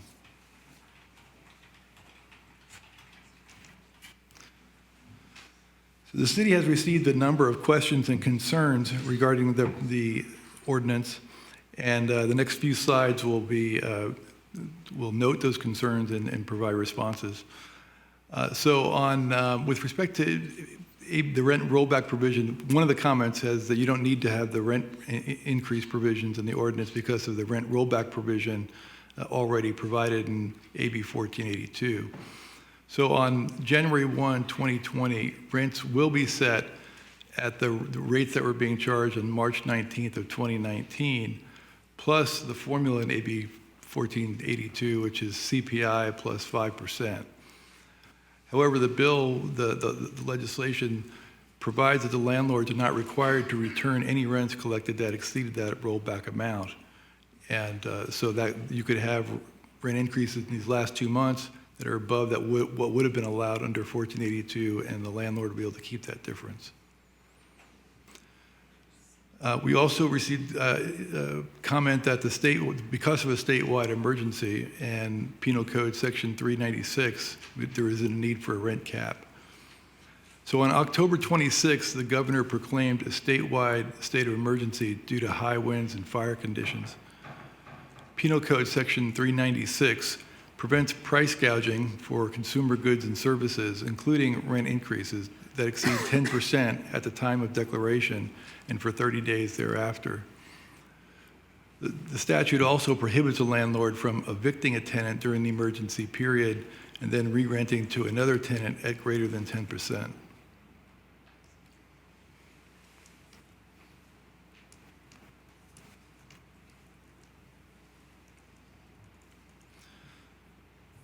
So the difference between the ordinance that's been presented and the application of Penal Code Section 396 is that the Penal Code would authorize a slightly higher rent increase, 10% versus 9% than the ordinance.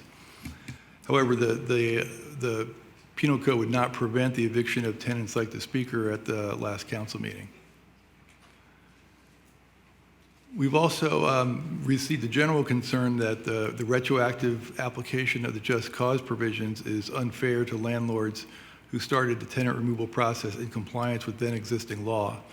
And that's purely a policy call for the council to make in terms of how to draft the ordinance. We received comment that Daly City and Redwood City ordinances do not apply retroactively to cases where notice to terminate was given before adoption of the ordinance. And as a legal matter, that statement, it's uncertain if that statement is true. There are arguments that can be made based upon the language of the AB 1482 that it would apply retroactively. It is true that neither Daly City nor Redwood City expressly addressed that question in their ordinances, but the ordinance presented was drafted to eliminate that ambiguity because, again, the direction was to draft an ordinance to address the problem of the speaker at a 1021 council meeting.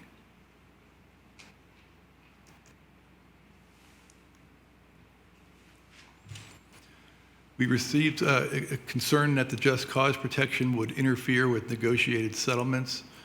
I think it's unlikely that that would be the case because if the case was settled, the tenant should no longer be residing in the unit. But if this is an issue that is of concern, and it could occur, I suppose, if there is a settlement that has occurred, but the tenant has not yet vacated, but plans to vacate in the future. If the council is concerned about this possibility, then we could modify the ordinance to address it. Then there was a concern expressed that the 9% limit in the rent provision is arbitrary, but actually 9% is the result of applying the AB 1482 formula, which is CPI plus 5%, but no greater than 10%. The change in the statute is, in terms of change in CPI, is defined as a change from April to April, 1 year to the next. The change from 2018 to April 2019 was plus 4%, so 5 plus 4 is 9%.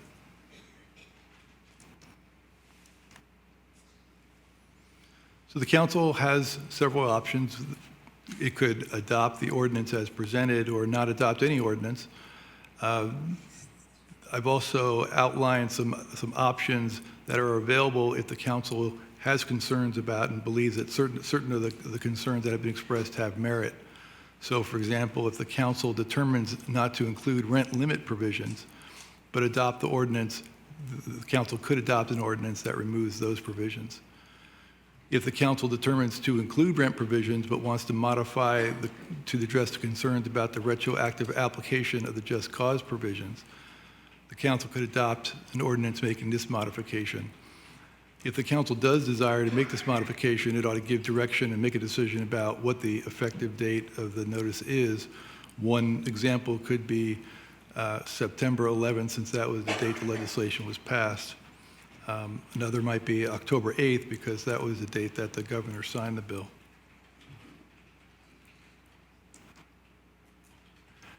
If the council determines not to include the rent limit provisions and wants to modify to address the concerns about the retroactive application of the just cause provisions, it could adopt an ordinance making both modifications.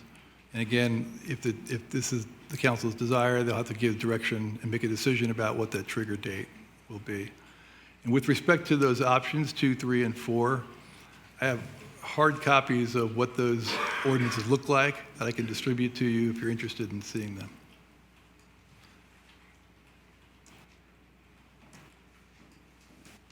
That concludes my presentation. I'm happy to answer any questions you have. Can you just go back on the immediately previous slide?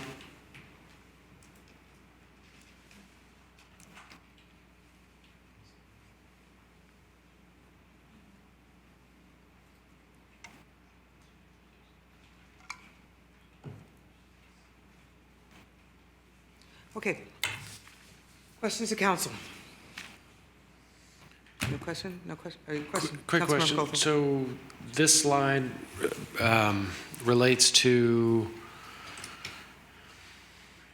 a specific section within the ordinance that you drafted? Yes, it relates to two different provisions. So it relates to the rent limit provisions. So the rent limit provisions that would apply for the next 2 months. And it also applies to that retroactive clause.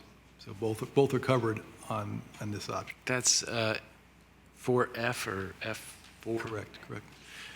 So if we were to pick a date, for example, you suggested September 11th or October 8th. Is there a distinction between those two? Is there some legal reason for choosing either of those other than the fact, I'm trying to imagine a scenario where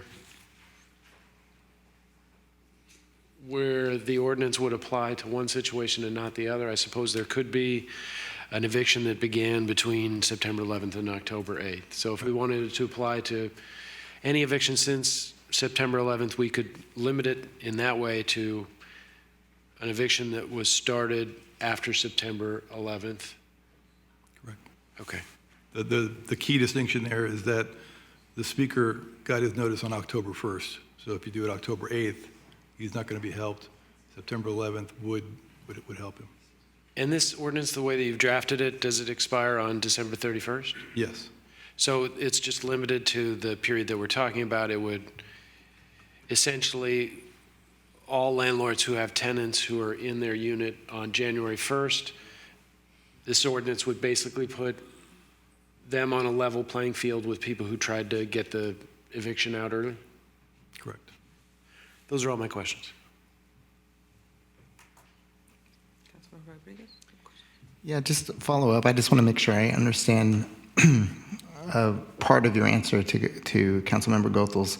As drafted, when you have the retroactive piece, what would be, like, what are some scenarios on the retroactivity going beyond, let's say, September 11th or October 8th? Like, why, can you talk about why you chose not to have a set date?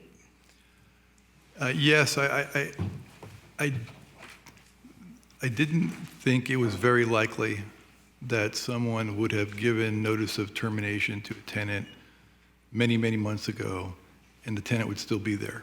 And so I thought that just sort of by natural application, that wouldn't likely occur.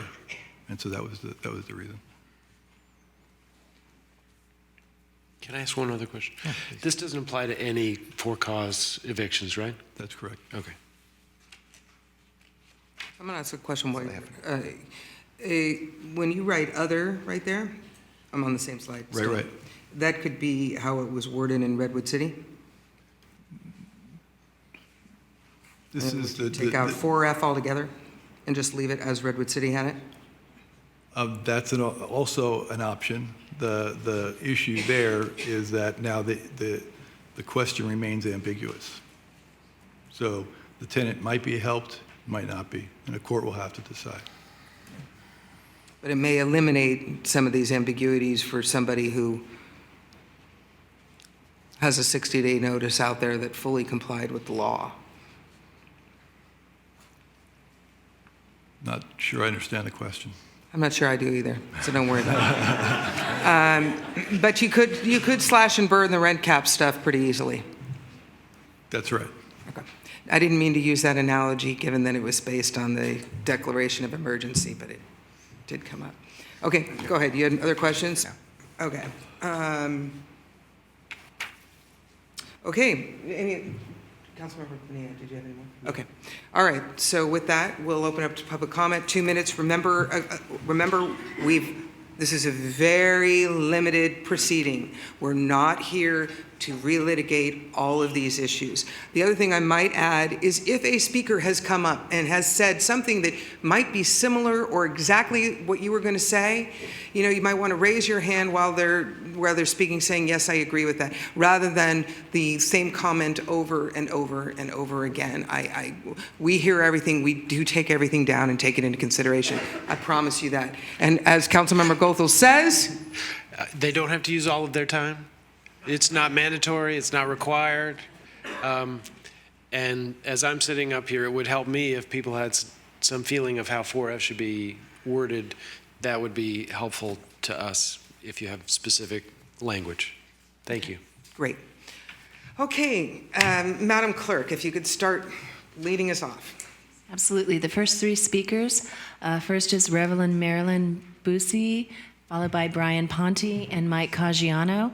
So if the three speakers can come up and be prepared to speak by lining up on this wall here. And we first invite up Reverend Marilyn Busey. And if I may, before Reverend Busey speaks, you had how many speaker slips? We now have 25. 25. Okay, it gives me a good idea. Welcome, Reverend Busey. I'm glad you're starting us off. Thank you. Good evening, Mayor Pappen and council members. My name is Marlon Bussey, and I'm representing the Peninsula Solidarity Cohort tonight, along with Reverend Penny Nixon, who is my co-director and is unable to be here. I'm also the pastor of St. James AME Zion Church here in San Mateo. I appreciate the opportunity to speak tonight in favor of adoption of the emergency ordinance. We who live in the Bay Area are experiencing a housing crisis of epic proportions. Rents are exorbitant, and purchasing a home is no longer an option for many people.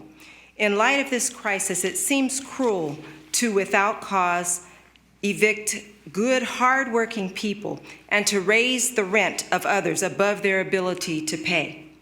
An increase in my mortgage by hundreds of dollars would certainly cause me some financial distress. So how much more are our fellow residents affected when all they're doing still isn't enough to give them the basic right of housing security?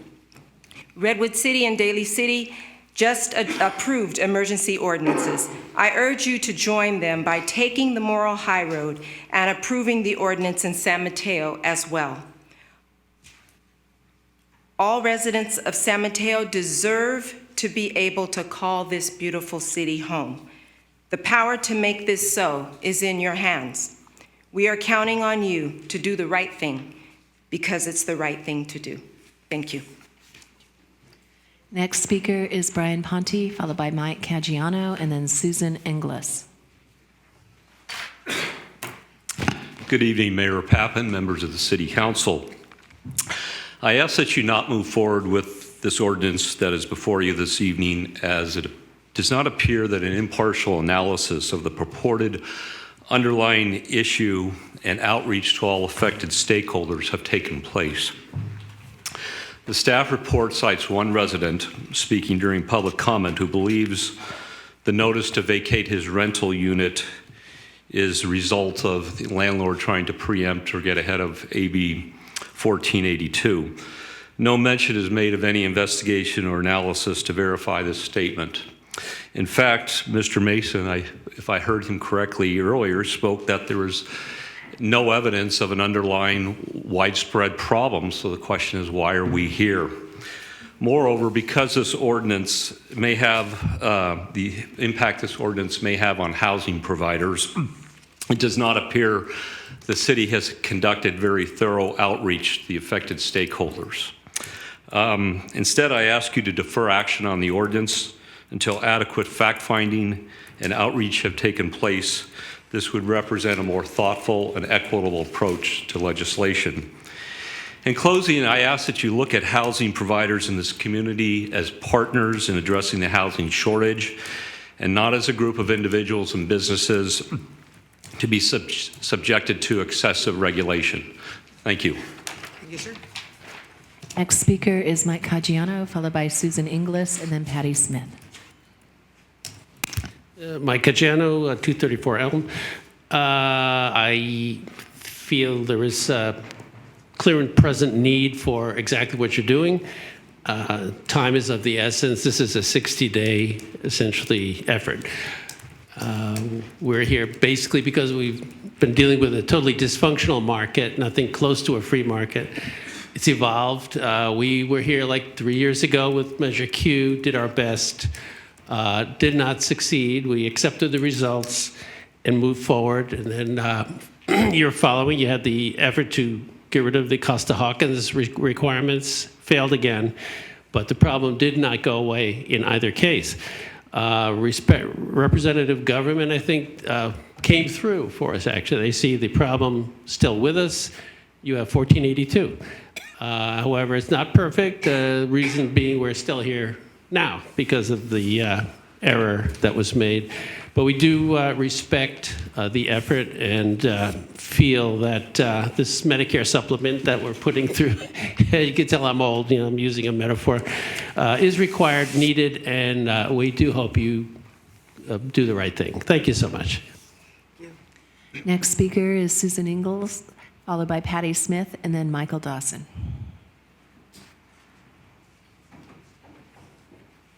Thank you to the mayor and the city councils.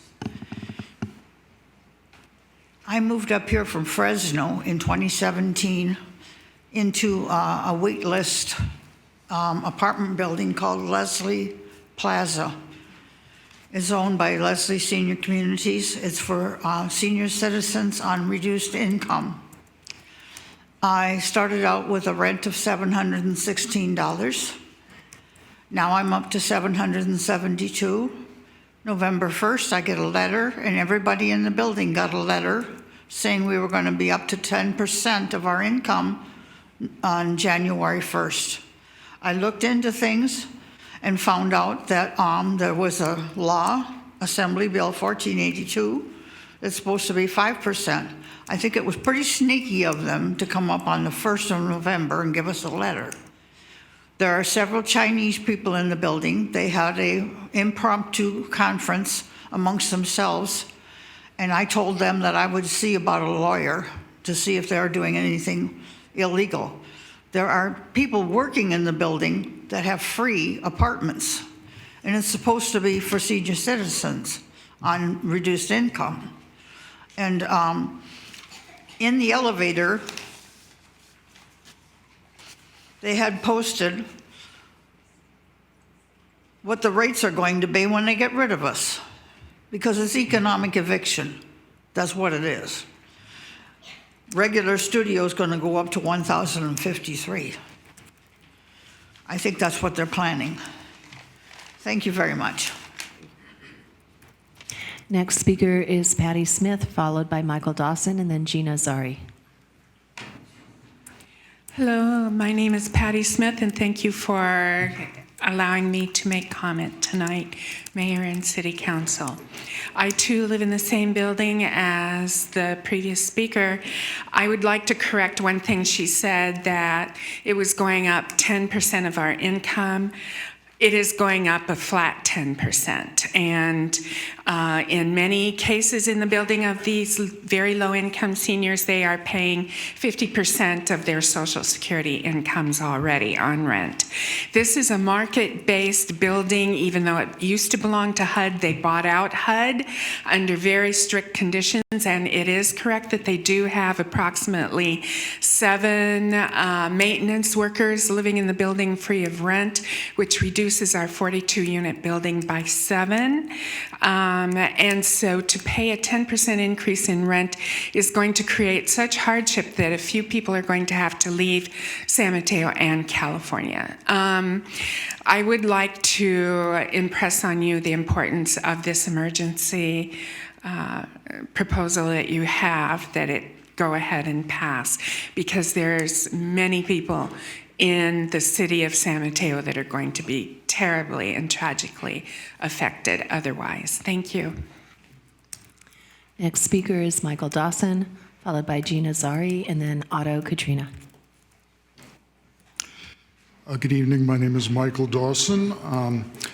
Mayor Pappen and honorable council members, in support of the emergency ordinance being considered tonight, I would like to briefly describe my own personal situation. I am 63 years old. I'm a 35-year resident of San Mateo, and I've lived in my current apartment for 21 years. I have a visual limitation which made it difficult to pass a driving test, so I've never had a license and rely on public transit to get to my job, which is with a nonprofit association supporting California's public schools. I'm 3 years away from full Social Security benefits and was planning to retire at that time. On October 25th, 2 weeks after the Tenant Protection Act was signed by Governor Newsom, my landlady came to my door and handed me a termination of tenancy notice requiring me to vacate by December 31st. I've never been late with a rent payment in 21 years. Never complained about minor problems, though there have been some. Only a month ago, I put up with the indignity of having no bathroom facilities in my unit for 2 weeks, as a bathtub drain pipe that was reported leaking into the apartment below was addressed with a complete remodel of the bathroom. I was told I was going to enjoy this wonderful new bathroom. In being asked to leave my longtime home and being thrown out into the current rental market, I may be forced to leave the area entirely, leave my friends and loved ones, and take an early retirement to my detriment. I ask you to consider whether a landlord should have the option of evicting a loyal tenant who will suffer life-changing hardships as a result, purely because it is convenient to refurbish the place and bring in a new tenant at a much higher rate. My story is just one example of how the loophole in the Tenant Protection Act is affecting San Mateo citizens, and I urge you to vote for the emergency ordinance. Thank you. Gina Zari, followed by Otto Katrina, and then Helen Keecher. Gina Zari, San Mateo County Association of Realtors. Mayor Pappen, council members. We cautioned that this was going to happen. Our property owners saw this coming. Once you take away the ability for a property owner to handle his property the way he sees fit, he is then forced to do what the law allows, and the law allows 5% plus CPI, which equals 9%. The biggest problem with this ordinance is that it's retroactive. Provision 4F would make any eviction, even for cause, null. Property owner would be forced to pay upwards of $10,000 minimum to rectify that situation. And that's for individuals who are being evicted for cause, because there is no cause in the state. The reason why retroactive policies are such bad policies and such a poor decision for a city council to make is because you are taking a situation that was legal at the time the action was conducted, and you're making it an illegal act. On top of that, you add in right to sue, private right of action, which puts the landlord in an even worse situation.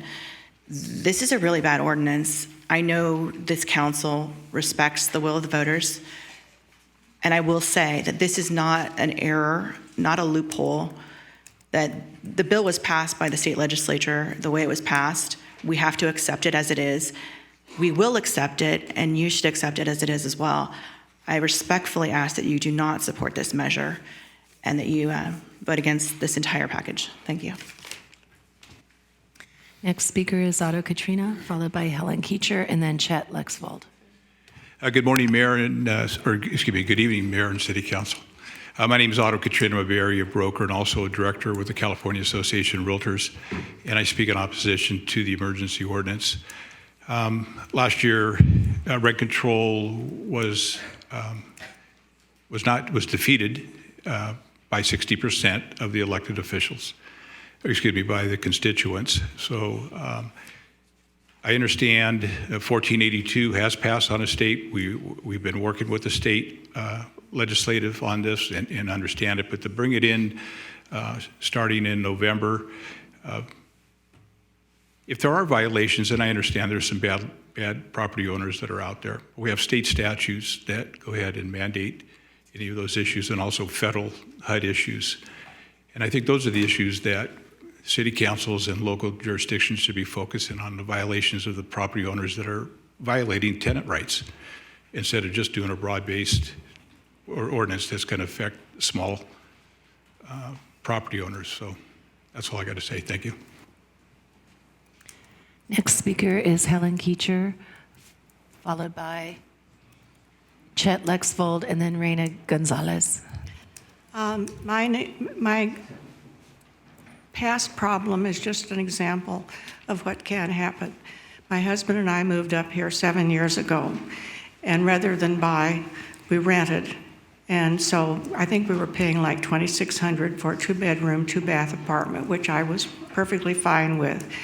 And the rental was done by a rental agency and through the owner had. Well, in last November, the rental manager called me to say that the niece had taken over management of the apartment and that our rent would go to $3,000 a month.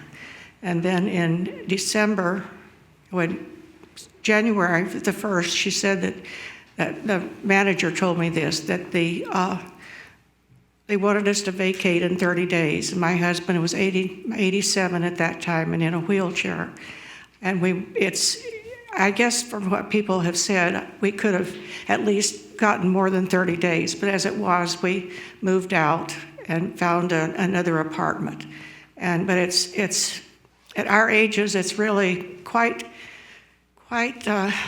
nerve-wracking to have to go through that. Thank you.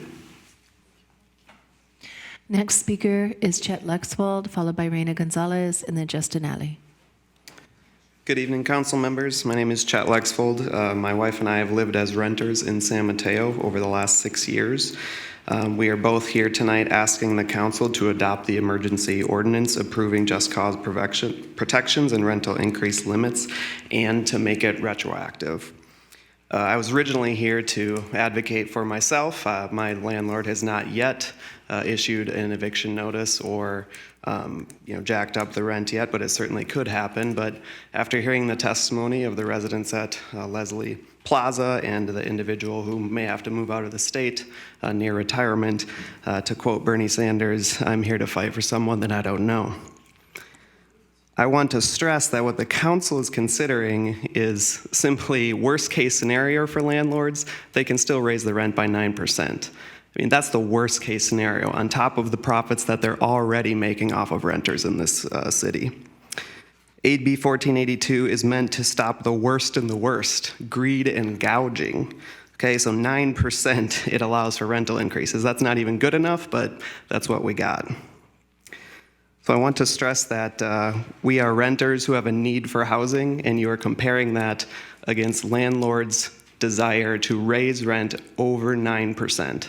And when you compare those two things, I think the moral right thing to do is to adopt this ordinance and make it retroactive. Thank you. Next speaker is Reina Gonzalez, followed by Justin Alley, and then Becca Ackerman.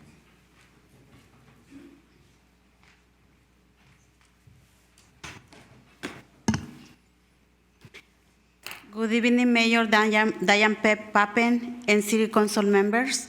My name is Reina Gonzalez, leader with Faith in Action and Iglesia San Mateo Unidos en Cristo, working together with Reverend Jorge Bautista and our Latino community that are struggling with the higher rents. All of us know the law just passed to protect our renters community, and it becomes effective in January 2020. Eviction and higher rents start almost 7 years ago until now. We are here today to ask you please approve this ordinance to protect housekeepers, people who work in a restaurant, people who take care of kids, people who work as gardeners, and they don't get enough money to cover their rent. This ordinance is important for me and all my community because it's sad to see families living in the street and kids living in the cars. Our families knows that 4 months ago, our families are vulnerable. That's why I'm here tonight to urge you please to approve this emergency ordinance. Thank you so much for your attention. Next speaker is Justin Alley, followed by Becca Ackerman, and then Katie Goetz. I just want to remind you, if your name is called up, if you could just line up over here, it'll make things go faster. Thank you. Hello, Mayor Pappen, council members, and city staff. I'm Justin Alley, a resident and a member of One San Mateo, a community group which works to make San Mateo a more fair and inclusive city with a focus on improving the lives of renters. It is in that capacity that I speak tonight, and especially with an eye to what we can do to better the lives of renters. As you know, AB 1482 has been passed and it is now the duly enacted law of the land. It is an essential, or rather it is the essential spirit of the law that going forward, tenants should be protected from outsized rent increases and unjust evictions. Unfortunately, since the law's passage, we have seen a marked uptick in evictions and gouging practices throughout the state.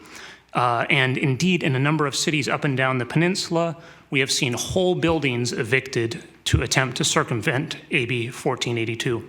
Similarly, we have been hearing far too many stories of people getting extreme rent increases of hundreds of dollars, amounts far in excess of AB 1482's modest anti-rent gouging cap. You have the chance to nip this kind of thing in the bud before it causes too much harm here in San Mateo. Surely no one has any interest in seeing tenants get hit with rent increases and evictions in response to a law meant to finally bring a small portion of peace of mind to the lives of tenants. I would note that the situation is particularly sensitive as we enter the holiday season. In previous years, we've seen tenants get evicted right before Christmas. It's one of the hardest things to bear witness to amidst all the other slings and arrows of our housing crisis. So you have the power to stop this. I call upon you to do what Redwood City and Daly City unanimously have done and bridge the gap to 1482, and let's do it as unambiguously as possible. Thank you. Thank you, Jessica. Becca Ackerman, followed by Katie Gates, and then John Brook. Hi, I'll try and be as quick as possible. I would like you to adopt the ordinance. I'm here to tell my personal story. My name is Becca Ackerman. I'm a single parent of 4 children. 100% of the time, I live in San Mateo in a duplex in the back. My landlord has already raised the rent $100 in this past year, and on November 1st, I received an eviction notice that I have to be out by December 31st. When I asked him why, he gave no reason. Once I became a single parent, I put myself through nursing school the past 4 years. I've incurred quite a bit of debt, and it would be quite a huge hardship at this time. While I'm looking for work, I've graduated nursing school, trying to manage my children and find a new place to move, especially in this rental market. So I do hope that you adopt the ordinance. Thank you. Katie Getz, followed by John Brook, and then Esther Conrad.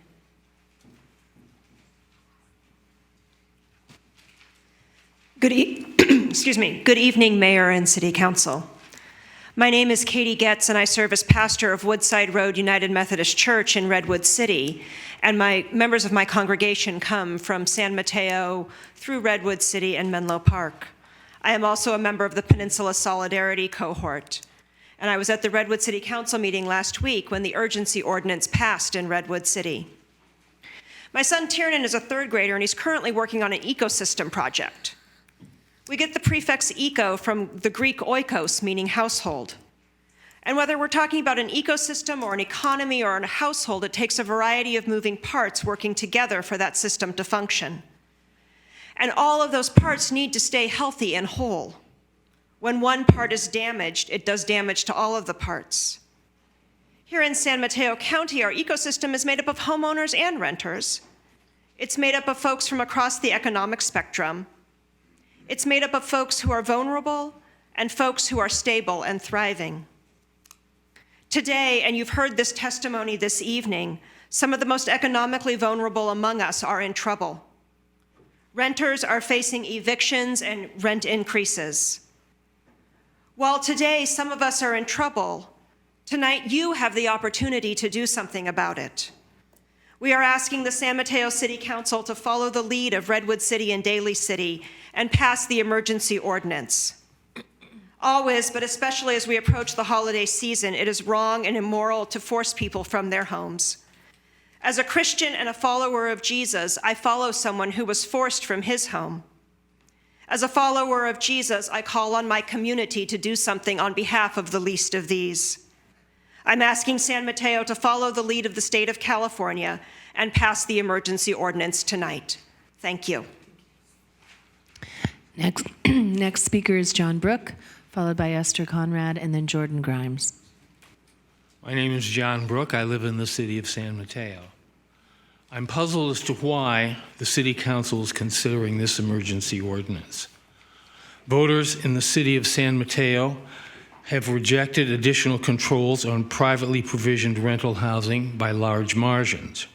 Voters in the county of San Mateo, when asked, have rejected additional controls on privately provisioned rental housing by large margins.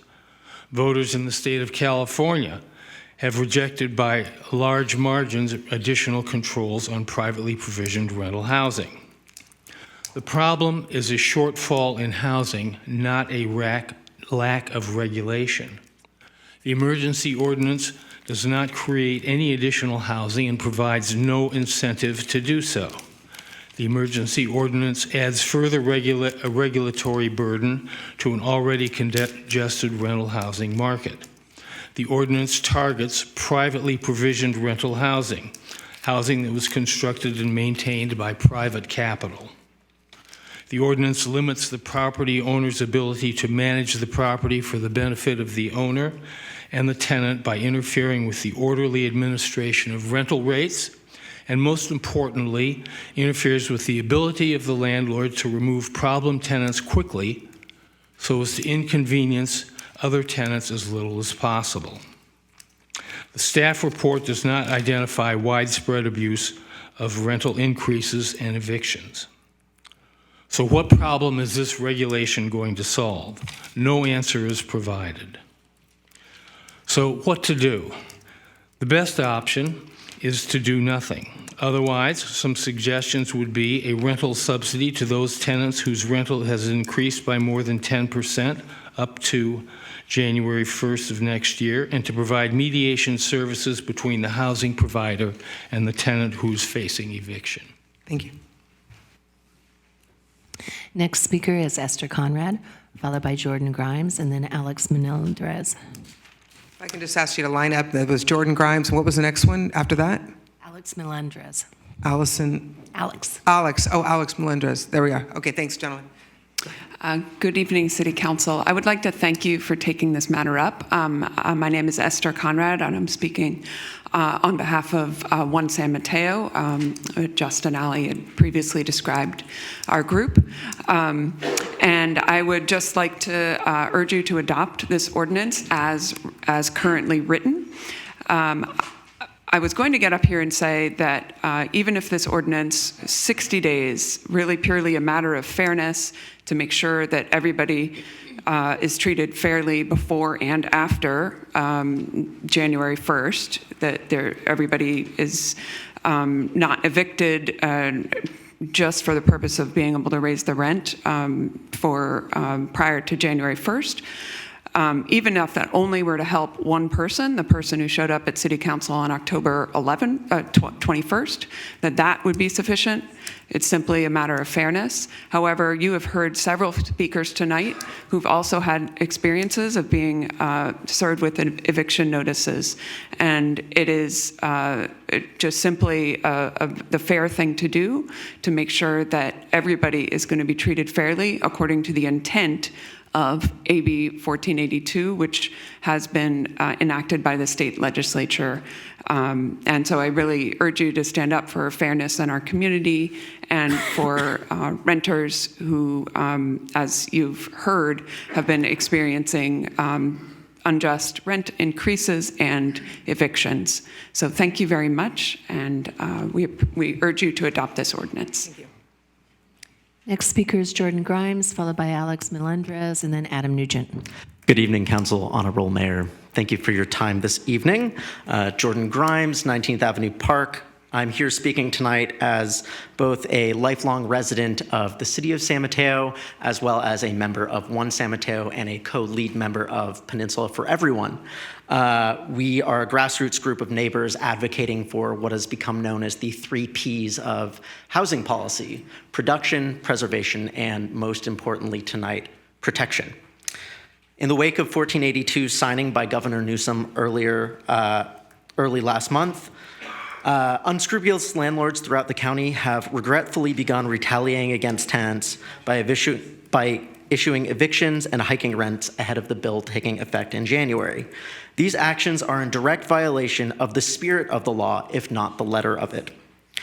One quick point that I do want to address specifically is the loophole that's been discussed tonight. It's important to note that AB 1482 previously had much stronger retroactivity language in it that was stripped out during negotiations with landlord representatives who insisted that their members would never engage in these kind of actions. Here we are. Those of you on the dais have the power to put a check on this kind of behavior. Protection of this community, of our community, is in your hands. Housing advocates, myself among them, along the peninsula often hear our elected officials extol the virtues of local control. Tonight, you have an opportunity to show us what using that local control for good truly looks like by ensuring families are protected throughout the holiday season. The ordinance before you seeks to enforce both the spirit and the letter of the law. I strongly urge you to exercise your authority and pass it as written with all due haste. Thank you. Thank you. Next speaker, Alex Melendrez, followed by Adam Nugent, and then Chris Eckert. Good evening, Mayor Pappen, San Mateo City Council, and city staff. My name is Alex Melendrez, and I'm representing the Housing Leadership Council of San Mateo County. As you know, our mission is to work with communities and their leaders to produce and preserve quality, affordable homes. First off, I want to thank the city staff for their fabulous work on this ordinance, and for the city council for bringing this issue up fairly quickly to the dais. I'm here tonight expressing our support of tonight's emergency ordinance to keep people in their homes. The city council has an opportunity tonight to be active guardians of our community. By passing this emergency ordinance and preserving the lives of families who are here, those who make up the very fabric of our community, essentially. Let me get a little personal here. One of my family members received one of these eviction letters, saying to vacate their home, living there for nearly a decade. He lives there with his 2 children, both school age, and a spouse. They were told to vacate by December 31st.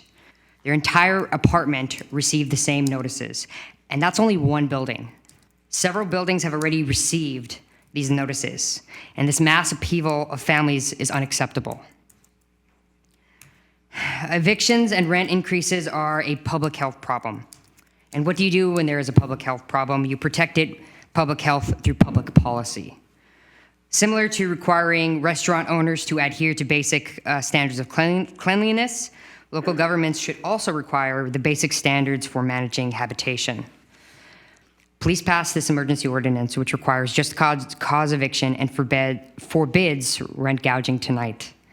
Please pass this and let renters and their families know that they are welcome to stay here for the holidays. Thank you so much for your courage in moving this forward. Next speaker is Adam Nugent, followed by Chris Eckert, and then Maria Mendezo. Good evening, Mayor Pappen and members of the City Council. I'm Adam Nugent. I'm a homeowner in San Mateo. I'm also the president of the Home Association of North Central. I'm a landscape architect and former U.S. Army officer. We have the opportunity to do something that we in the Army would say we do for all soldiers, is we leave no one behind. This is a loophole that we need to fix. I walk my neighborhood every day now with my new son and my dog and my wife. I saw a duplex that had furniture in the street, somebody being evicted a couple weeks ago. The duplex was in terrible shape. I want my neighborhood to be in good shape. I want it to be a healthy place to live. They're now updating that duplex so they can so they can rent it at a higher profit. Unfortunately, people who are opposing this that came up here, they're right. We have a supply problem. That's why prices are going up and they cannot be met by supply. Unfortunately, this ordinance is not going to fix or going to harm the supply issue. We're talking about 2 months. No supply is going to come out over 2 months. Let's be smart. Let's protect the most vulnerable people in San Mateo and adopt this ordinance. Thank you. Next speaker is Chris Eckert, followed by Maria Mendoza, and then Jose Mendez. Mayor Pappen, members of the City Council. Councilmember Goethals suggested that if we had recommendations for language, that we should suggest it. Unfortunately, I don't want to be censored this evening, so I don't want to tell you exactly what I think about this, but I would hope that you would vote against it. As an example, I'm representing a property owner right now who has owned this property for many years and has kept the rents extremely low. There are tenants in there who have chosen not to sign an additional year's lease. My property owner has decided that it is just entirely too restrictive anymore to have rental properties in the state of California given the new legislation. So this person has chosen to sell the property. All of the realtors in this room know that a vacant property sells for more. There is nothing wrong with trying to maximize the value of your property. It sells for more because you then can have someone who either chooses to rent it to many of the people that we see in the audience here tonight, or to someone who says, I want to own or occupy this. This person has chosen to serve a 60-day notice and sell this property. If you enact this legislation this evening, you will somewhat limit what this person can do for the property and what it will sell for. So I ask that you vote against this evening. Thank you. Next speaker is Maria Mendoza, followed by Jose Mendez, and then Paul Boudreau. Thank you, Mayor and City Council members. I encourage you to adopt the emergency ordinance and make this retroactive. I personally have been served with the termination of tenancy as of October 29th. They are now displacing 3 families in the building, as well as another unit. They're keeping the storefronts available. And all of us are now looking at other locations and moving out of state. Please, we do encourage you to adopt this. Thank you. Next speaker, Jose Mendez, followed by Paul Boudreau, and then Kareem Saraf.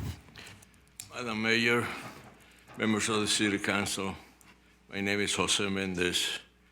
I'm here to let you know that the NAACP of San Mateo strongly support this ordinance. You know the reasons you don't want people living on the street and on and on and on. So please consider this. Thank you. Next speaker is Paul Boudreau, followed by Kareem Saraf, and then Robert Whitehair. Good evening, it's Paul Boudreau. I'm here representing my parents who own a 6-unit building on North Claremont in San Mateo. And I've been a real estate agent for 10 years now, despite the baby face. And I'm really speaking on behalf of all small mom and pop owners who are currently your low-income housing providers, because for the most part, small mom and pop landlords do not gouge their tenants and keep rents relatively low. But I'm mainly here to speak about how this ordinance sets a dangerous precedent and gets us one step closer to San Francisco-style rent control. And I've went to the Casa Compact down in Redwood City, and I can tell you that all these tenants groups, led by their attorneys, who, by the way, the attorneys are the only people that benefit from 1482, but that's a side note. All they want is San Francisco rent control. They want to reduce your increases to 60% of CPI, which is 2.2% this year, not 9%. They want to include owner-occupied duplexes. They want to have protected tenants, et cetera, et cetera. Now, you might think, oh, it's a bit of a stretch. How could a 2-month ordinance affect that? But keep in mind that San Francisco rent control started out as a moratorium. They started off with similar rent increases as 1482, and look at it now. Do you think San Francisco's affordable to live in? I don't see any of these tenants going to San Francisco for affordable rents. And we're here tonight because essentially 1482 will not work. And we're going to be here again. If you do pass this, it sets a precedent, as I said, because they're going to want more. They're going to want, as one tenant admitted, they want to limit their increases to less than 9%. They're going to be back here 2, 3, 4 years from now, demanding more and more stripping away property rights. And you need tonight to set a precedent to draw a line in the sand and stop it before it gets worse. Thank you for your time, and have one night. Next speaker is Kareem Saraf, followed by Robert Whitehair, and then Rich Hedges. Hello, my name is Kareem Saroff. I'm a resident of San Mateo since 1975. AB 1482, at its core, addresses rent increases with a hard cap at 10%. You know that. And in itself is retroactive to rents as of, I believe that you could do the fact check on this, April 1st of this year. California state law already provides rental increases or rental increase protections, whereas landlords have to provide a minimum 60-day notice to tenants if they are to increase rents greater than 10%. This emergency moratorium makes the mistake of bundling rental increases with just cause protections, making it more egregious than AB 1482 by stripping away property owners' rights to evict tenants that have broken the law.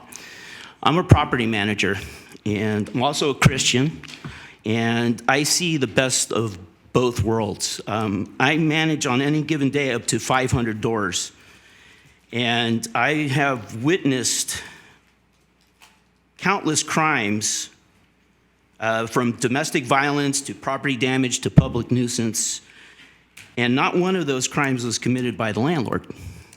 They were all committed by the tenants. Even if you pass this moratorium for the rest of the year, it will have damning effects past January 1st, 2020. Please do not set precedents, as the gentleman before me said, and either modify it or abolish it completely. Thank you.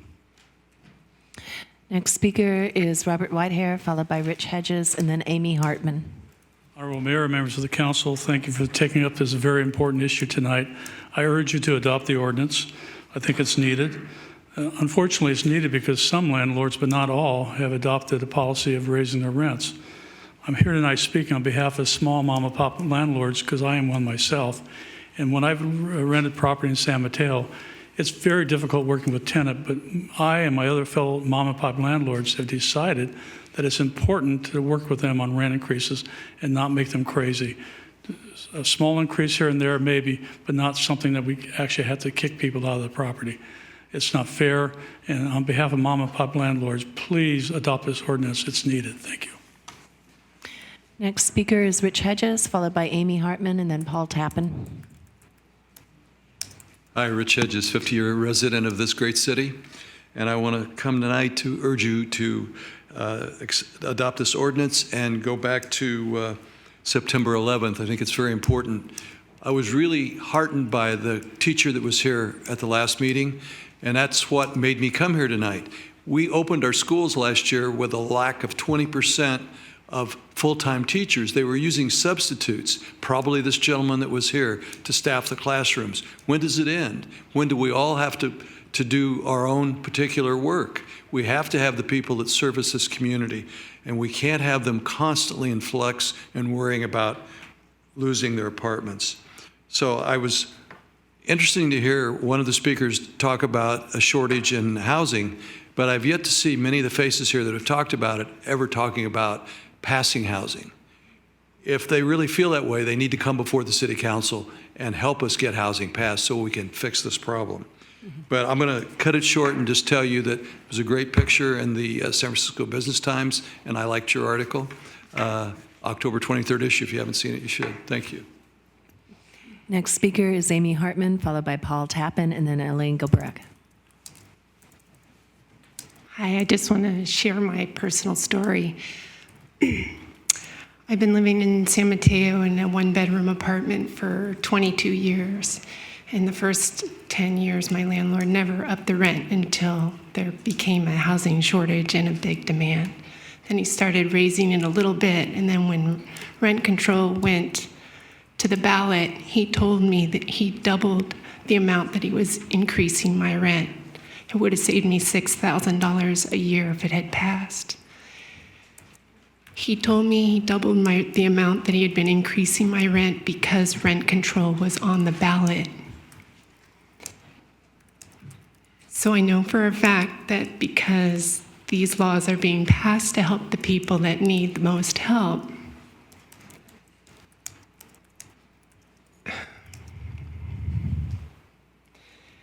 that he's making the wrong decision, and it's really affecting us, the renters. So I ask, Please, this is a crisis, and the response hasn't been crisis-worthy. So I please ask for your help. Thank you. Next speaker is Paul Tappan, followed by Elaine Gilbreck, and then Dave Walsh.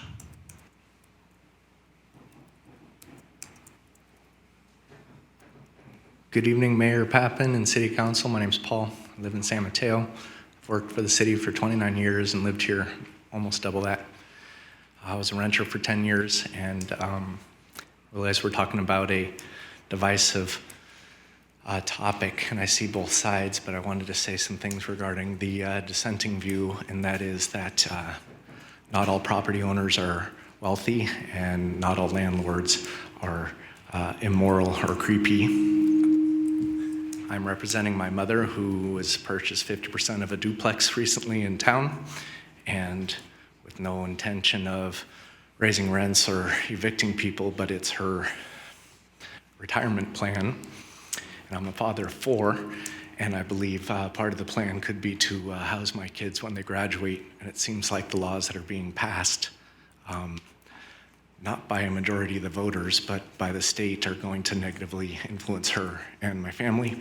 So I would consider asking you please not to move forward with this emergency ordinance, because 1482 already has a retroactive clause for rent cap, and I don't have a good answer for the evictions, but I believe that not renewing someone's lease for one reason or another shouldn't be taken away from the property owner.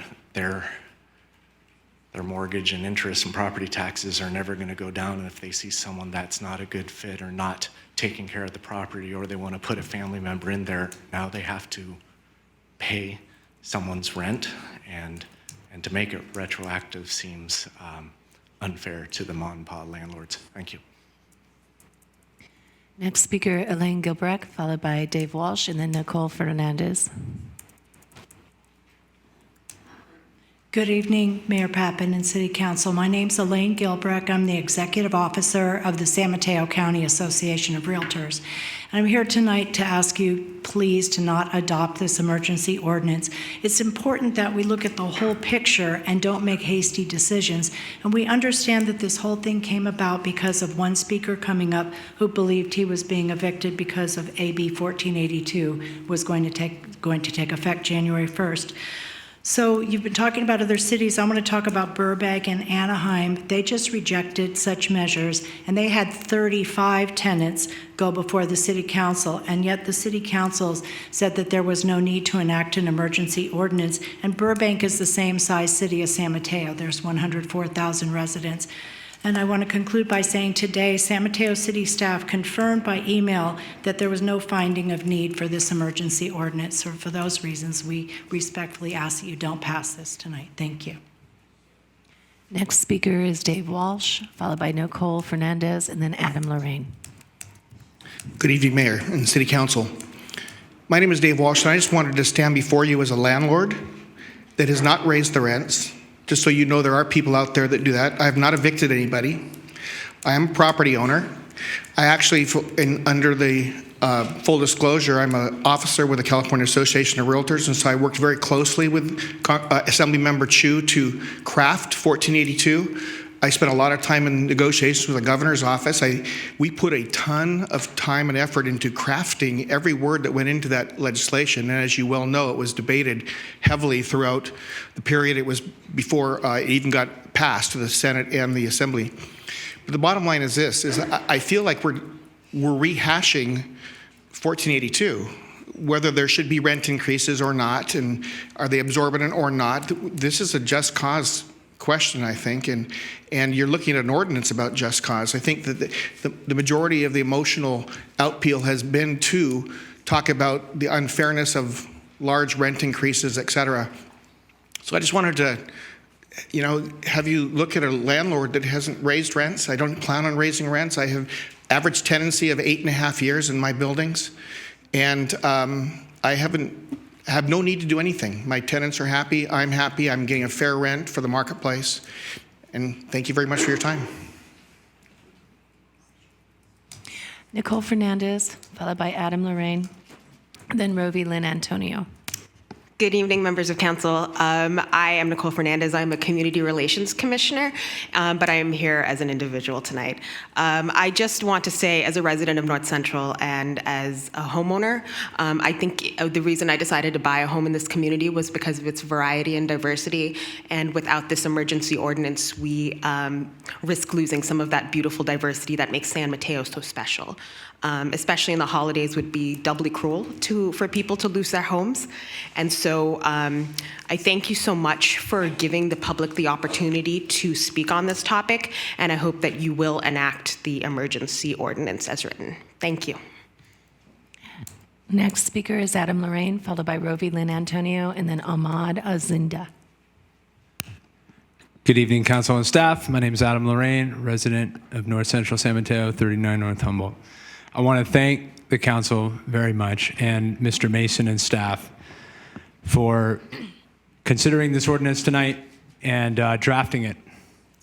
And I just want to say that given the specific circumstances in which we now find ourselves, which the mayor reminded us we are discussing tonight, the very specific and limited circumstances, in the interest of protecting our residents from the threat of disproportionate no-cause evictions and/or rent increases over 9% in response to passing AB 1482, and it's taking effect in January 1st. I ask the council to please pass this emergency ordinance with both the proposed just cause and rent cap protections retroactive to September 11th. Thank you.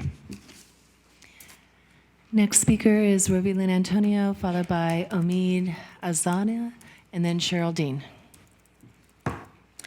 Good evening, Mayor and City Council. My name is Rovi Lynn Antonio with the California Apartment Association. Thank you for the opportunity to speak in front of you this evening. I wanted to address the term that has been used tonight, which is calling this closing the loophole. I don't see that as a loophole. I want to look at this like at any other ordinances, where when an ordinance is passed, there is that transitionary period. That transitionary period is not a loophole. That phase-in period is needed to get ready for the sweeping changes that AB 1482 is going to have in this industry. Owners need this time to get ready in order to focus on compliance. From our association standpoint, ever since this law has been passed, we have been focused on holding seminars and educational forums for landlords to get ready for this come January 1, 2020. There are so many laws and so many different provisions that still need to be clarified, which is why this transitionary period is needed. For example, there are some required disclosure statements that all leases need to have by a certain date. This transitionary period that you're considering loophole is allowing for the owners to get those language in place for the lease agreements. If this ordinance is passed tonight as is, you will take that away. And so what's going to happen is all these exempted units that are under 1482 is automatically going to not be exempt because they're missing that required language that's prescriptive in AB 1482.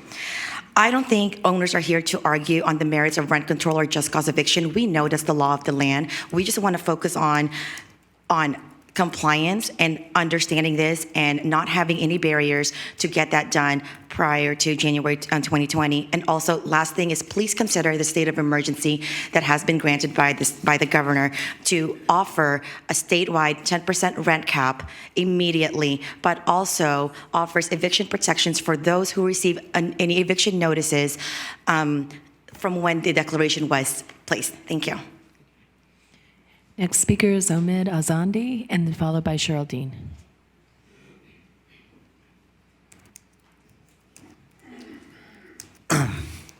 Hello, Mayor Pappen, honorable council members. Thank you for having me here today. I'd like to first start by saying, my name is Omid Azim. I'm an investment property specialist and a commercial apartment broker with Marcus and Millichap. I do see both sides of the argument. I really do. But I hear the word fairness being thrown around a lot today, this evening. And if we're going to be talking about fairness, at the end of the day, to these apartment owners, this is an investment. And already California has some of the most stringent laws.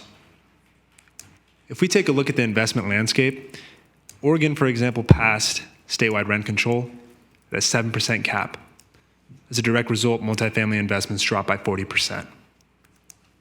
In the 70s and the 80s, they had rent control in Southern California, and what we saw was a massive decrease in the quality of the properties.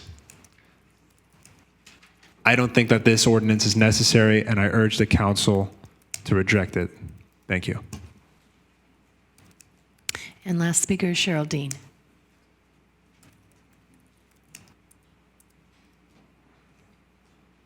I'm Cheryl Dean. I'm reading a letter from a neighbor of mine that has a duplex near mine here in Hayward Park. And he is the subject of this urgency ordinance. His name is Mark Nevitt. And he asked me to read this letter. Dear Mayor and City Council, I would like to express my concern over tonight's action regarding a rent and eviction moratorium for the city of San Mateo based on one renter's complaint from Mr. John Fasola. I would hope that Mr. Fasola's one complaint would not impact the whole city of San Mateo. I inherited the duplex from my grandfather's passing in April of 2019. He was a 95-year-old World War II vet and lifelong resident of San Mateo. I am also a veteran and 100% service-connected disabled veteran. I again would like to express that I was not given the opportunity to share my side of the story. This is a private matter between Mr. Fasola and myself that transpired into this no longer being a good business relationship. So I reserve the right to make a business decision. Under the law, a 60-day notice to vacate without cause. We are a family-owned and operated business. There has been a conflict with this tenant since my grandfather's passing. I would welcome the opportunity to speak with City Council privately. I am not an unscrupulous landlord. I'm a brand new landlord trying to do right by all. My wife spoke on behalf at great length with Sandy Council and stated that she would be willing to fly up at the last minute to present our side of the story, but Ms. Council told her that it was not necessary. I feel that it's unfair for the city of San Mateo to create a law based on one individual's issue over a private matter, and that I was not given an opportunity to prepare for a rebuttal against Mr. Fasola's accusations. Sincerely, Mark Nevitt. And I also would echo that, and I just don't think this ordinance is needed. Thank you so much. Appreciate it. I have no other speaker slips. No other speaker slips. Okay. So we will bring it back to the council. We've been going for 2 hours and 40 minutes. My suggestion is maybe a 5-minute break, 10-minute break, 10-minute break. We'll reconvene in 10 minutes.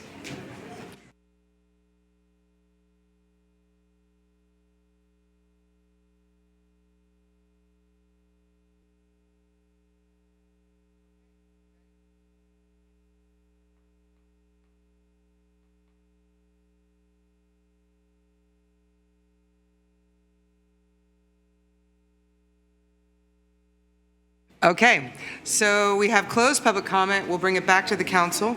Are there any further questions from the council that they might have in response to public comment? I have one quick question. Did the Redwood City ordinance have a private right of action? Yes, for the rent provision, the rent part. Okay. So if we took out the rent cap provisions, we could conceivably take out that private right of action. Right. If you keep the just cause provisions, and the just cause provisions create a defense to an eviction process. Right, only. Okay, go ahead. And just along that lines, did the Redwood City ordinance, that did not have the 4F provision either, correct? That's correct. Okay. Questions? No. No questions? Questions? No. I would use the September 11th date.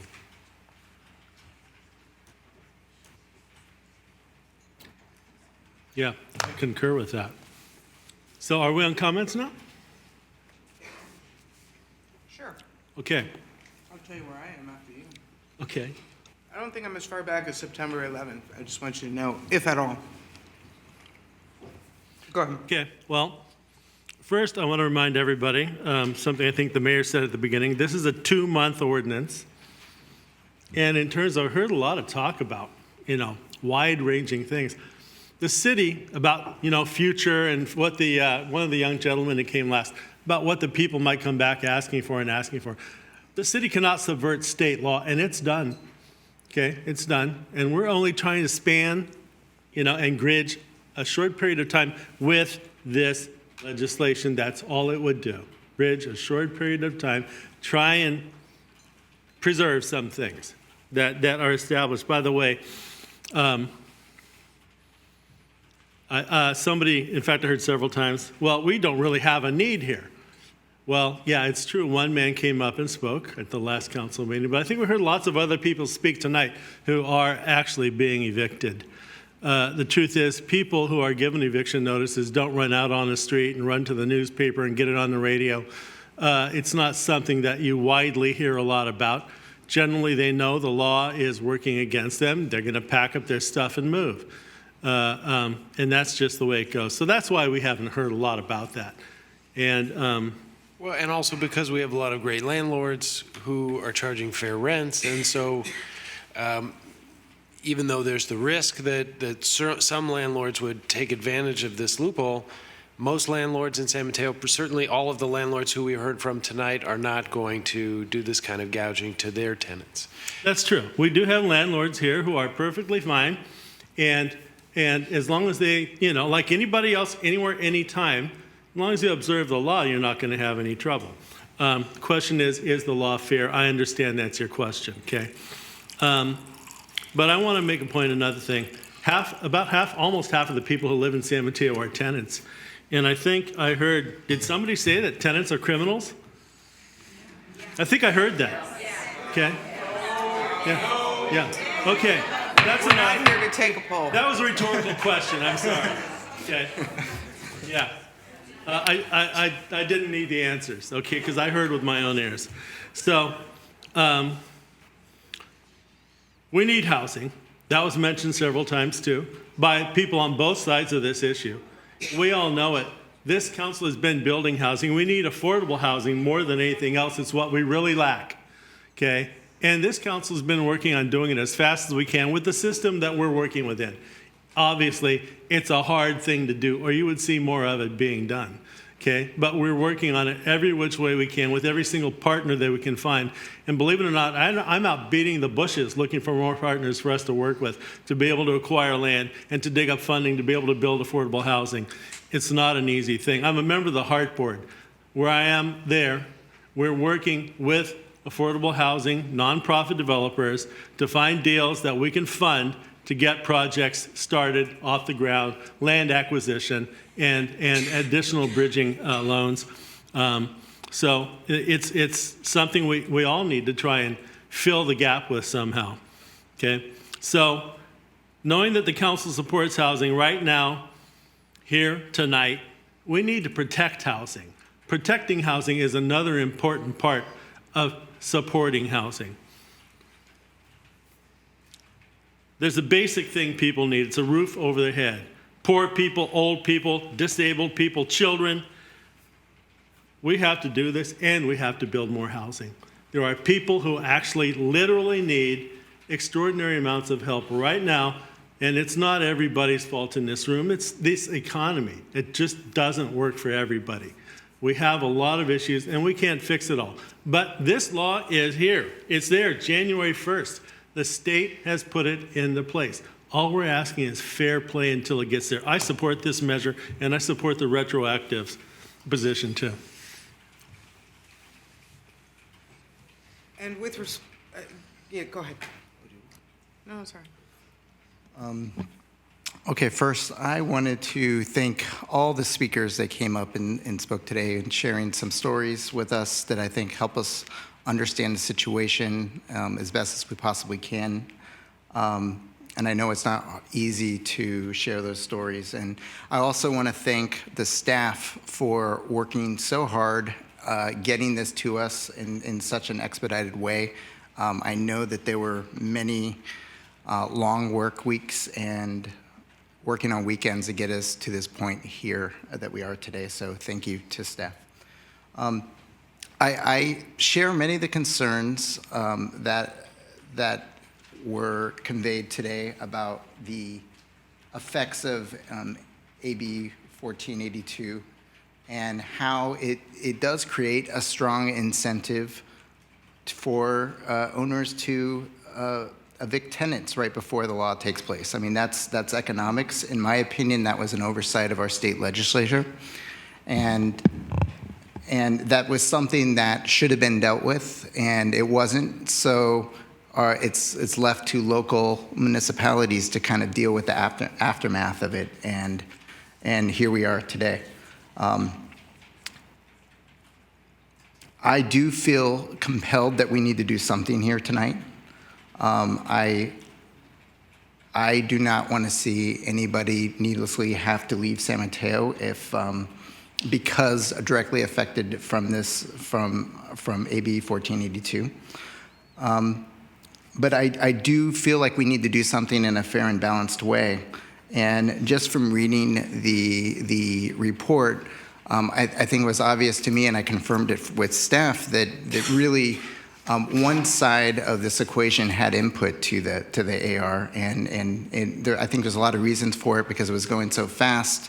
But I really didn't think that the other side of this issue, the rental housing providers, really didn't have that much input at all into this. So in terms of where to go through here, I feel much more comfortable getting closer to the ordinance that Redwood City passed. And that, for me, although I'm open to other ideas, I'm looking forward to hearing what other my colleagues up here have to say. But for me, that would be getting rid of 4F, getting rid of Section 6, and I think Section 5, the rent caps, I do not really think that that's necessary now with the state of emergency declaration, but I'm open on that one. But it's 4F that I think really distinguishes this from Redwood City, and that's the one that I think causes a lot of the issues that were brought up tonight. So that's kind of where I'm standing right now, but I am looking forward to hearing what. Can I follow up on that just a little bit? If 4F was changed so that it only applied to evictions after the bill was enacted by the legislature, so that it's just landlords who between September 11th and December 31st, if it's just those evictions, is that limiting it enough in your mind? Is that what? Is that limiting? Is that the limitation you want? My concern is that in the rush to get this done, it's not all the consequences are not considered, and we're just trying to prevent the evictions between that period of time. Are there other things we're not considering? Are there other things we're not considering? I do take issue with some of the, if you had a rental housing provider who was following the law at the time back then, to now say that, that's void, that doesn't sit that right with me. I mean, I'm not fully there, but that's kind of where I am right now. I'd like to hear what. Through the mayor, can I make a clarification on the governor's emergency declaration? It's only effective for 30 days, and I think it's about 8 days old right now. So it doesn't just run until the new law goes into effect. I could be open to keeping the Section 5, if that's the case, but as long as 4F was gone. Where do you stand on this?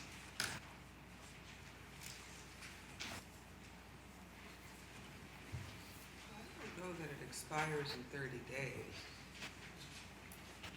I thought it went as long as you think it's necessary.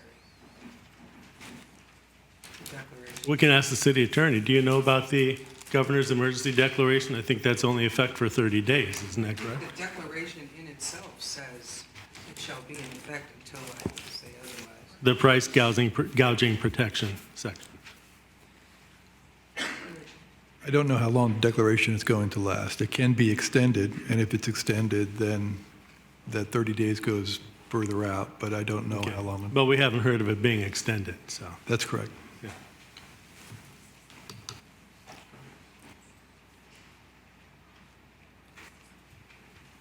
All right, so I'm not in favor of keeping the rent cap in. I think we are protected by the emergency ordinance. That is 6 or 5? 5 is the. 5. Yeah. 6, I would only take out the second sentence that deals with private right of action, because that ties in with the rent cap. Otherwise, you can use this, you need just cause as a defense. So I'm really torn between, what I was thinking was the final quarter of 2019, so from October 1 to December 31. That's how long for the retroactivity. I wouldn't go back to September 11, or I would do the Redwood City version that doesn't speak to it and leaves it where a court would have to decide that you can't have an unlawful detainer action without just cause eviction. Because when you look at, let me just finish real fast. When you look at the way that it's worded, if you look at 4A, it says it prohibits an eviction without just cause. So that would really be up to a judge then to decide whether or not there's retroactivity if you didn't have an express retroactivity clause. And that's what Redwood City has. That's kind of where I am. So 10-1 would capture the person who came to our last meeting, right? Or Mr. Wilson, who's here Right. today. Certainly. I think that's, I have it right. I want to make sure. Okay. Sean, do you understand what the mayor talked about with eliminating the second sentence of Section 6?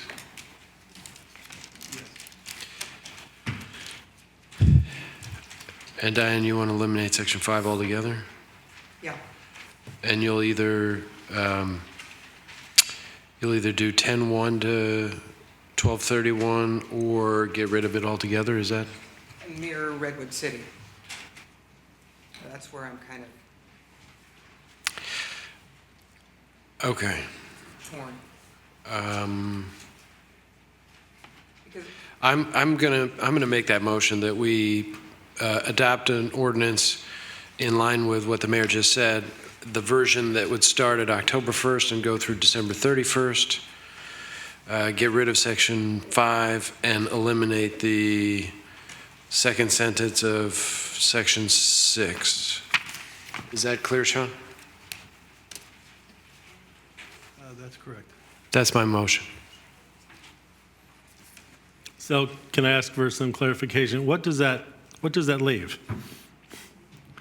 So there would be just cause provisions. They would apply to cases where the notice to evict was given on October 1st or later. And there would be no rent limits provisions. Other than those imposed by the governor? that would operate independently. Understood. Understood. That's my motion. I just want to say something about the rent cap. Even if it went for 30 days, it would be very difficult, practically speaking, to have a rent increase on December 1 and then try to evict somebody thereafter. I mean, you'd have to give a fair amount of notice of the rent increase. So That's a fair point. I'm not, practically speaking, I think folks are already protected by the emergency ordinance and the penal code. And we did establish, so the emergency ordinance is for 30 days, but it can be just re-upped. Is that, I think I was taking notes when. Confusing terms, emergency declaration versus the emergency ordinance. So Excuse me. You're right. declaration is the governor's. I'm getting my emergencies confused. No. I think I missed the governor's declaration. Right, that's right. Okay. It can be.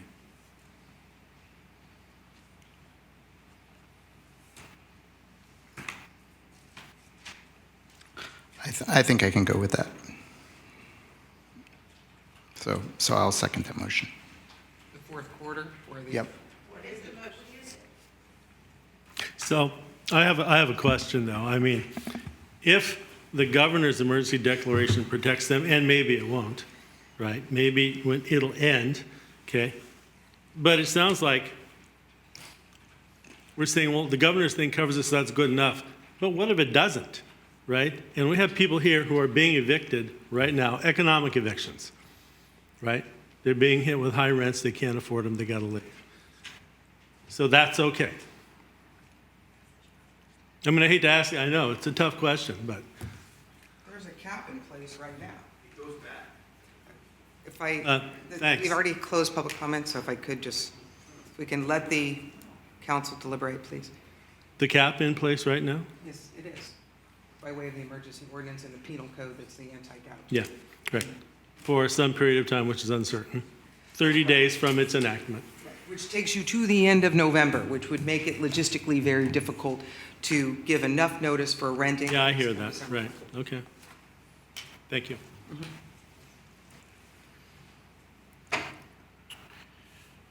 Madam Mayor, I think we have a motion and a second.